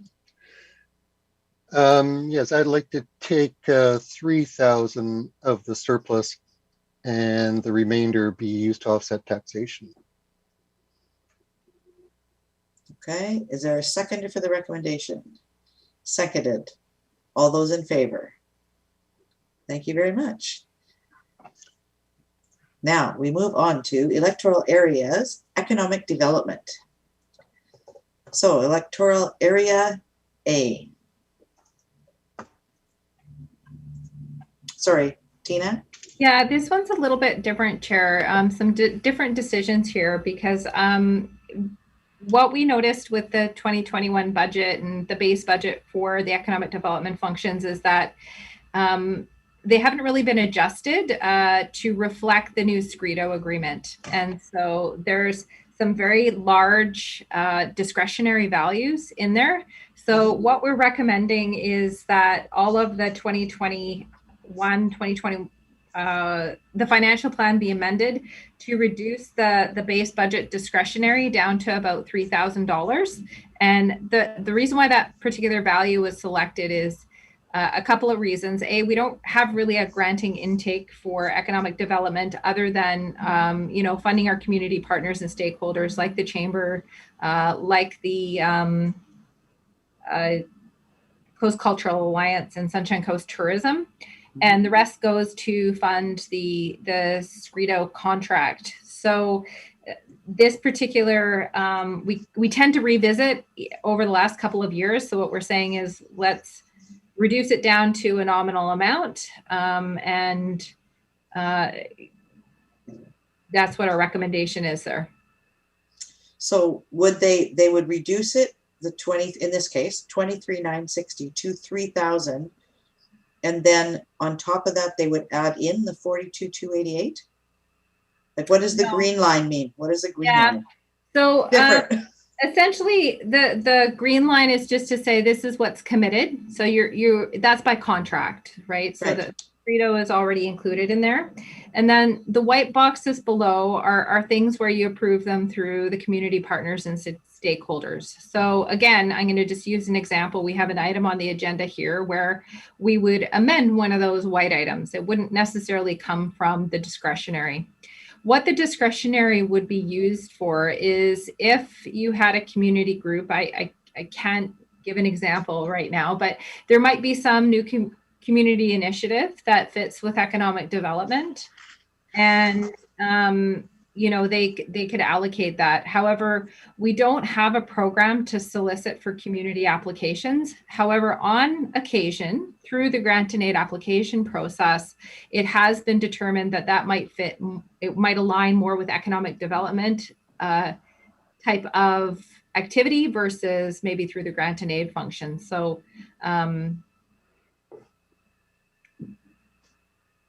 yeah, that's all I have to say about that. Okay, so if we look at this table, what is the total amount that electoral area A is putting into economic development? It would be the 42,288 plus the 19,150, the 540, the 1,500, the 49,19, and then we are taking off 1259 and 23,960. That's what we're proposing. And in the area A situation, if they make this decision and then they make a subsequent decision later to increase the Pender Chamber, then that would be just in isolation. It would change one of those white box amounts. But what we're saying is let's just permanently kind of reduce the base budget down and not have these large discretionary values, because those large discretionary values would typically pay for some of the Scredo type stuff. So okay, so the remaining discretionary would be $3,000. Yes, for 2021. And, we can always revisit it for next year, but this is kind of what we're proposing for right now. Okay. Directors, Director McMahon and then Director Lee. Yes, talking of special projects that may fit into this envelope. We have the emergency housing situation. We had the meeting for it. I think it was this week. And I've been chatting with Scredo and the Affordable Housing Society, and they are looking at putting something together that would be a housing strategy for the rural areas to see what we can do to increase the available housing supply in our rural areas using existing housing. I think that might be a really good fit for this kind of funding. So personally, I would like to keep $5,000 available as discretionary per area in our fund. That's my suggestion. Thank you. Director Lee. I'd like to hear others' response to that proposal. Thank you. Director Pratt and then Tina. Interestingly enough, earlier today, Minister Osborne actually made a press release about emergency funding, and I've actually forwarded it to directors. There's a new funding pot for housing that regional districts and municipalities can apply for. So that's new information that's just come in this afternoon. because the announcement was made this morning, and it's a funding pot. So I think that might tie into part of what we were talking about earlier this week at the emergency housing meeting, but also with Director McMahon's question right now. So I just wanted to flag that if you haven't had a chance to check your email yet. Thank you. Tina, did you want to speak? Yeah, I just wanted to mention that as part of the affordable housing and some other items regarding to the OIP funding from the Sunshine Coast Tourism Group towards workforce housing, what the corporate officer and I have been doing is, and the CAO included as well, is been talking to various resources as to what the regional district would be able to advise the board on what type of functions or what type of legislative framework we could. So one of the questions, and we don't know the answer yet, is whether or not the economic development functions for the rural areas could be used for this purpose. So I think it really depends on what's being proposed as well. So I think once we understand that a little bit more as to what, is it for a capital investment? Is it for giving to a group to do type of something? I think we have to be very specific as to what it would be envisioned to do it. So I don't think we know definitively or can advise definitively if using economic development or affordable housing would fit. I think we're seeking that advice from external. And one of the other things too, and corporate officer can mention, is that even as part of the new feasibility for the contribution service, is that our path forward for this?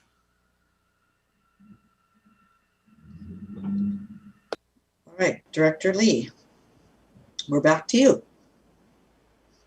Oh, Director Hiltz is wants to weigh in. Thanks, sure.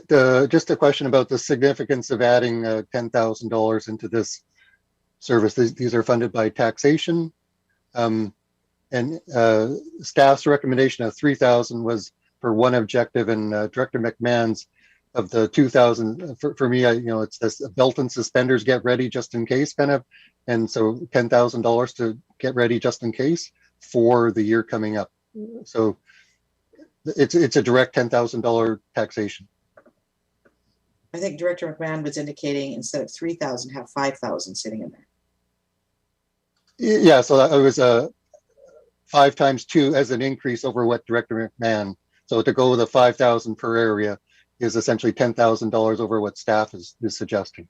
Okay. Yeah. So yes, thank you. So and that's direct taxation then. Yes. Director Lee, you get to be the first off the gate. You guys have left me in a tough spot here.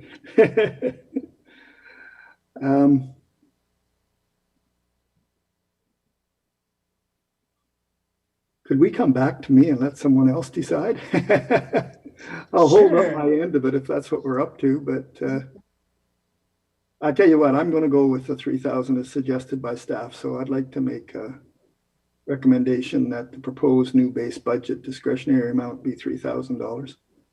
Thank you. Is there a seconder for the recommendation? Seconded. All those in favor? Thank you. Area B, Director Pratt. I'll do the same as Director Lee and go with the proposed new base budget at 3,000 as well. That's been seconded. All those in favor? I don't vote for this, right? All right. Area D, Director Ties. I'll go same as well. Thank you. Is there a seconder for the recommendation?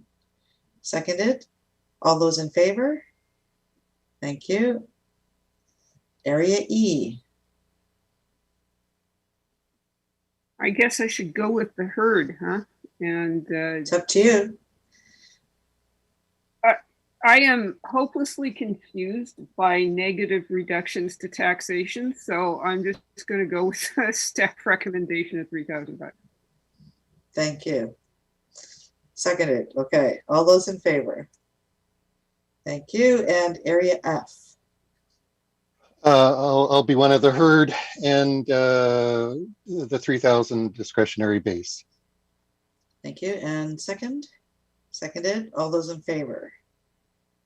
Thank you very much. Now we move on to Annex Z. And then we will come back. There's been a request to come back and revisit number 8, Annex C. So Pender Harbor and District Chamber of Commerce. I don't believe we received the communications, did we? No, moved to receive the communication, moved and seconded, all in favor? Thank you. And then Director Lee, did you want to speak to this? I think you spoke to it the other day and this was the documentation. Yes, that's correct. We did talk about it. So I could just go straight into a motion. I'd like to Pender Harbor and District Chamber of Commerce request for additional funding of $3,500 to cover costs for maintaining the VIC washrooms to the level required for COVID precautions be approved. And incorporated into the 2021 budget funded from? And that funding will be provided by taxation under Function 151 Economic Development Area A. Did I get that right, Tina? It's Function 531. And it's Function 531. But one of the things I did also want to just check, Chair, through to Director Lee, is there is a comment in the correspondence about wanting some early payment, but it doesn't specify by when. And so if we could just get a motion, because we'd have to pay prior to receiving tax funds. So we just know what date would you like to provide funding to the group? Do you remember when they used to get it when they asked for it? Right now, if they don't do anything, they get it in August, right? Yes. So would February be a good date? Pardon me? February's passed. Oh, sorry. Yeah, no, I wouldn't. No, I would do it after the first available date. Maybe if I could, would be probably by April 1st would be the earliest. Okay. And that we provide early funding to the chamber by April 1st. Can't provide it in the past. That's right. All right. Is that for 100% of their funds? Oh, no. Okay.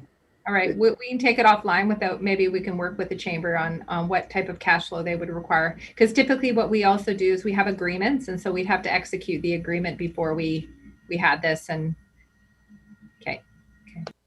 So how should the motion read? Just that you negotiate with them for early payment date? You can leave the April 1st in there. Okay. Thank you. Is there a seconder for the recommendation? Seconded. All in favor? Thank you. All right, let's move back to the report would be Annex C. Staff report, page 28. And what we're looking to revisit is the funding for the Sunshine Coast Emergency Planning. Director Toth. Thank you, Chair. I suppose first off, we need a motion to actually bring this back for reconsideration. So I would be willing to move that. Thank you. Is there a seconder? Seconded. All those in favor? Thank you. Director Toth. So Annex C and Annex D were sort of combined together for discussion and, chicken and egg, which one first. Having gone through the budget items that were in Annex D, and we funded those through reserves instead of through the COVID restart funding. The way that I read this, and Tina is more than welcome to correct me if I'm wrong, is that we've got $121,000 unallocated in COVID restart funding because we've removed those 4 projects from the list. Of that, we've asked for staff to hold $50,000 in reserve as a minimum, which leaves $71,000 available from COVID funding. In the emergency planning deficit funding proposal, it's mentioned 66,596 from taxation and 23,671 through operational reserves. I'd like to suggest that we fund that 66,596 through the COVID funding, which would leave an additional $4,404 from the COVID funding as part of that reserve held back. Thank you. Tina, are you okay with the numbers as proposed? I mean, they look right. You're okay? We don't want to spend more than what we said we want to keep. It's a will of the board, Chair. Okay, thank you. So that recommendation is on the floor. Is there a seconder? Seconded. Any questions or comments? Director McMahon. I'm okay with that if Director Toth's math is correct. Okay, I think if you refer to page 34 in your agenda package, in the table at the top, it indicates that available funding is 121,000. And we had all of those projects below. We have not funded any of those from the COVID funds. Right. So what he's indicating is if we instead go back in the 121 and take out the 66, is that correct, Director Toth? 66,596, it still leaves us with over 50,000. 54,400, is that what you said? 54,404 based on just running the numbers that are in the two annexes on the agenda. Director So McMahon. there's hardly any more appropriate way to spend restart funding than on the emergency. So yeah. All right, Director Pratt. Okay, there's if we're using our COVID restart funding to pay into paying these where these are regional services, and so I'm gonna vote no to this. Mainly because the municipalities across the province got a lot more money than regional districts did, and we didn't get a lot, and we still have we're still facing implications of COVID here. So I'm going to vote against this and save it for something that's that might still be coming up yet. Thanks. Thank you. Director Toth. The rest of the speakers list disappeared. I didn't think I was going to be speaking next. The one thing I will sort of counterpoint that with is that emergency planning is a function of the regional district. It is not a municipal function. And so, you know, prior to me bringing this back for reconsideration, we were willing to fund a bike park and other things out of these COVID funds, which I don't think are appropriate uses of the COVID funds either. But they're functions that I don't get to vote in, so it doesn't. I don't really get a say in those particular issues. So thank you. Thank you. I'm going to make one point before I go to the rest of the speakers list as well. When our staff are actually employed from the District of Sechelt and the town of Gibsons to the EOC, we actually cover off their wages. So that actually comes out of our budget directly. And that is not reimbursed by the EOC. Director Hiltz and Director McMahon. Okay, so I think Chair Pratt is saying a little bit larger rainy day fund, or to hold back a little bit more for the future. And I remember Director McMahon saying this COVID fund is unrestricted. It's totally at the discretion of the board. So we have a more flexibility into the future. So the potential to offset taxation next year is even one of those possibilities going forward. So I do kind of support the EOC, but the size of the kind of rainy day fund of the bigger discretion, I'm kind of interested in that idea of, and I'd be interested in what staff's perspective of having a bigger, I don't know what we want to call that, a COVID backup fund or something. The remainder. Staff want to weigh in on that one?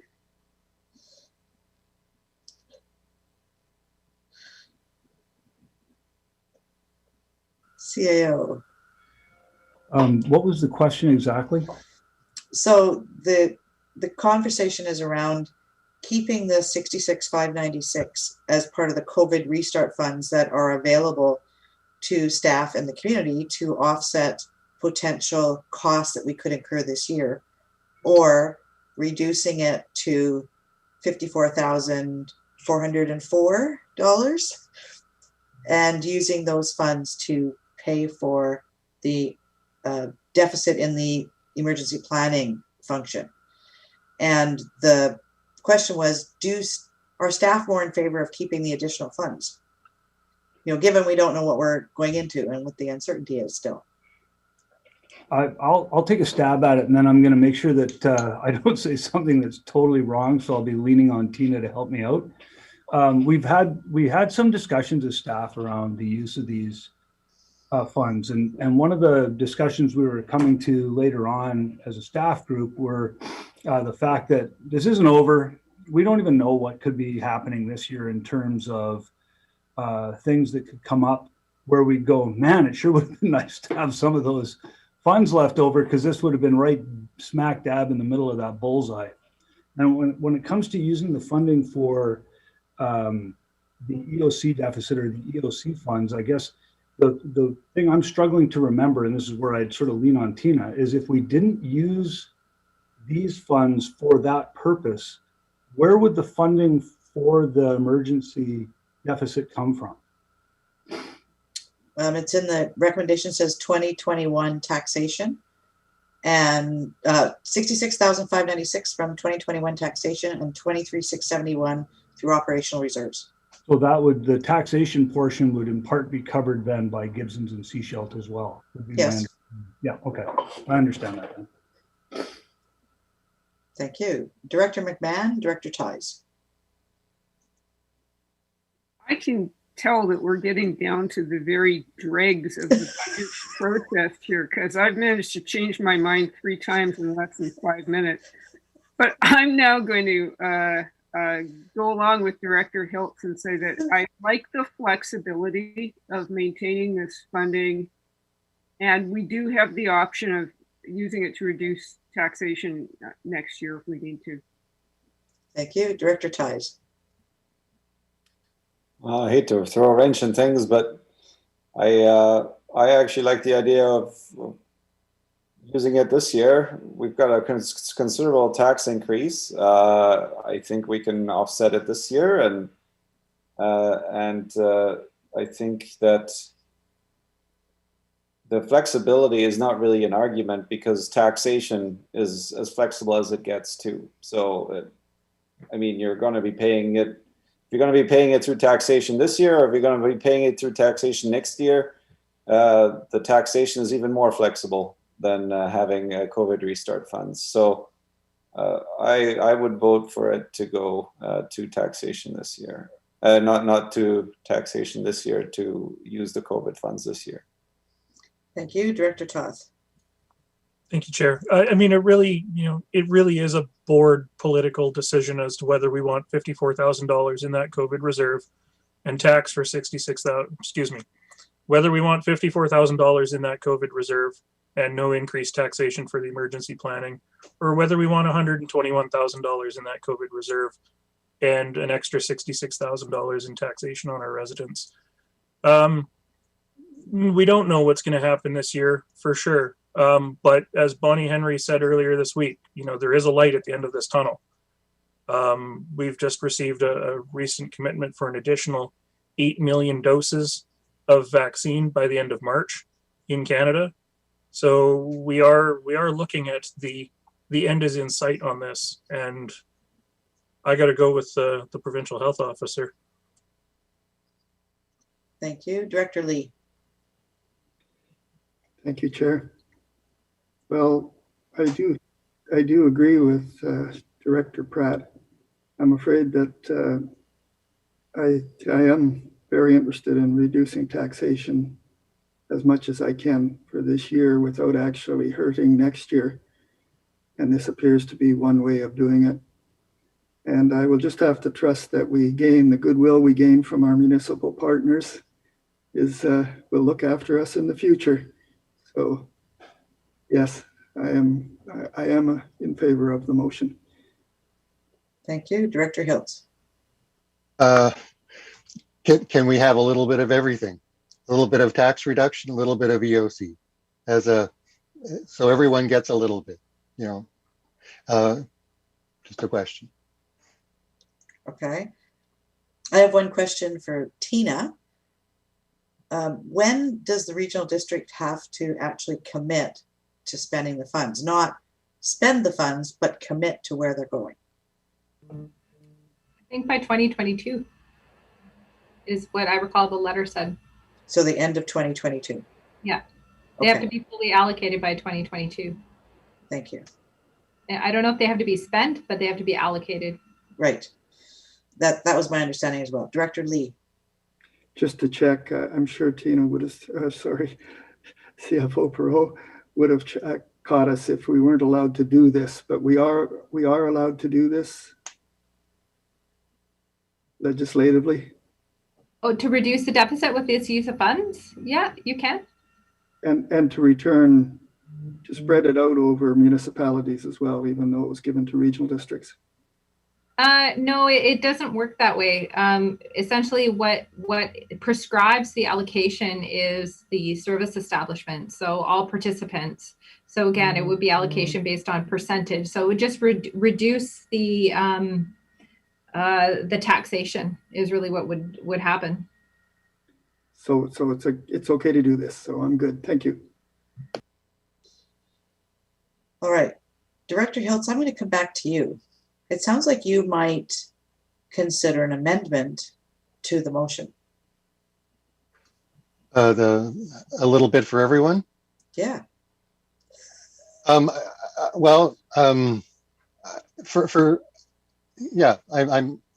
do see them optically having some money going to the EOC as a report. I do feel that that's a nice to say that we put that money in there. I'm not sure exactly what the numbers would be, but it would be to take that, I think the EOC deficit and split it in half, essentially. And then whatever falls for the remainder of the unallocated COVID funds. So that's what kind of. Okay, currently the recommendation is that the 66,596 for the Sunshine Coast Emergency Planning deficit be funded from COVID-19 restart funds, and that 23,671 be funded through operational reserves. That's the recommendation that's on the floor. Yeah, so I would just split the difference, or round say 30 grand to EOC and balance to leave it where it is. Okay, so it'd be 30,000 from COVID restart funds, 36,596 from taxation, and 23,671 through operational reserves. A little bit for everyone. Okay, so that would you like to make that amendment? Sure, I'll move that amendment. Is there a seconder to the amendment? Seconded. Any comments or questions on the amendment? Director Pratt. You saw it in my face before I raised my hands. I will begrudgingly agree to this with the comment, once again, that regional districts were funded at a disproportionate level compared to municipalities, and for the COVID restart funds. And I know with our regional district directors across the province, we all feel this way as rural directors. And I don't like it, but I will agree to this because it leaves some additional for the rainy COVID days later this fall. So there you go. All right, so we have an amendment to the recommendation. All those in favor of the recommendation? This is the amendment. The amendment? The amendment, yes, the amendment, yes. Any opposed to the amendment? Okay, so Director Lee is opposed, Director Toth is opposed, and Director Beamish is opposed, okay? So the amendment has passed.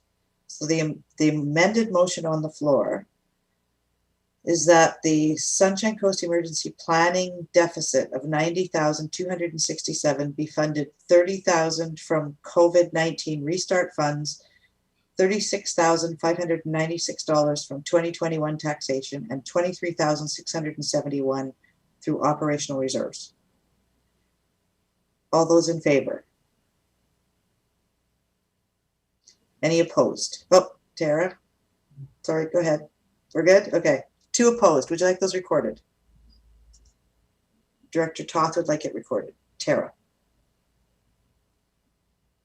Thank you, Chair. And I'll look also to the corporate officer. Because you brought this recommendation forward, the rest of the recommendation, I don't know, still exists.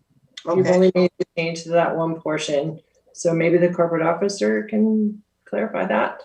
Thank you. Yes, thank you, Chair. So if you go back to page 28. Yes. And look at what is remaining. Yes. Those things need to be reaffirmed now. Okay. Okay. So that as per the Sunshine Coast Regional District Financial Sustainability Policy, the 2020 surpluses be transferred to reserves as detailed in attachment A of the report, and that the following 2020 deficits be funded from operating reserves. Curran Road Wastewater Plant, $8,026. Painted Boat Wastewater Plant, $2,726. And further that the 350 regional solid waste deficit of $73,808 be funded from 2021 taxation. Thank you. Is there someone to make that recommendation? Moved, seconded. All in favor? Thank you very much. All right, good catch, staff. You keep us on our toes. Is there anything else that we need to deal with?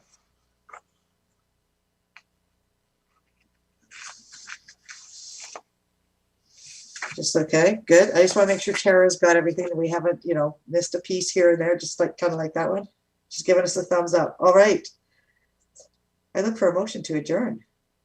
Moved and seconded. All in favor? Thank you. All right. 7 full days of budget for 2021. Yes. Wow. That's a lot. Yes. Get it done in one if we just say no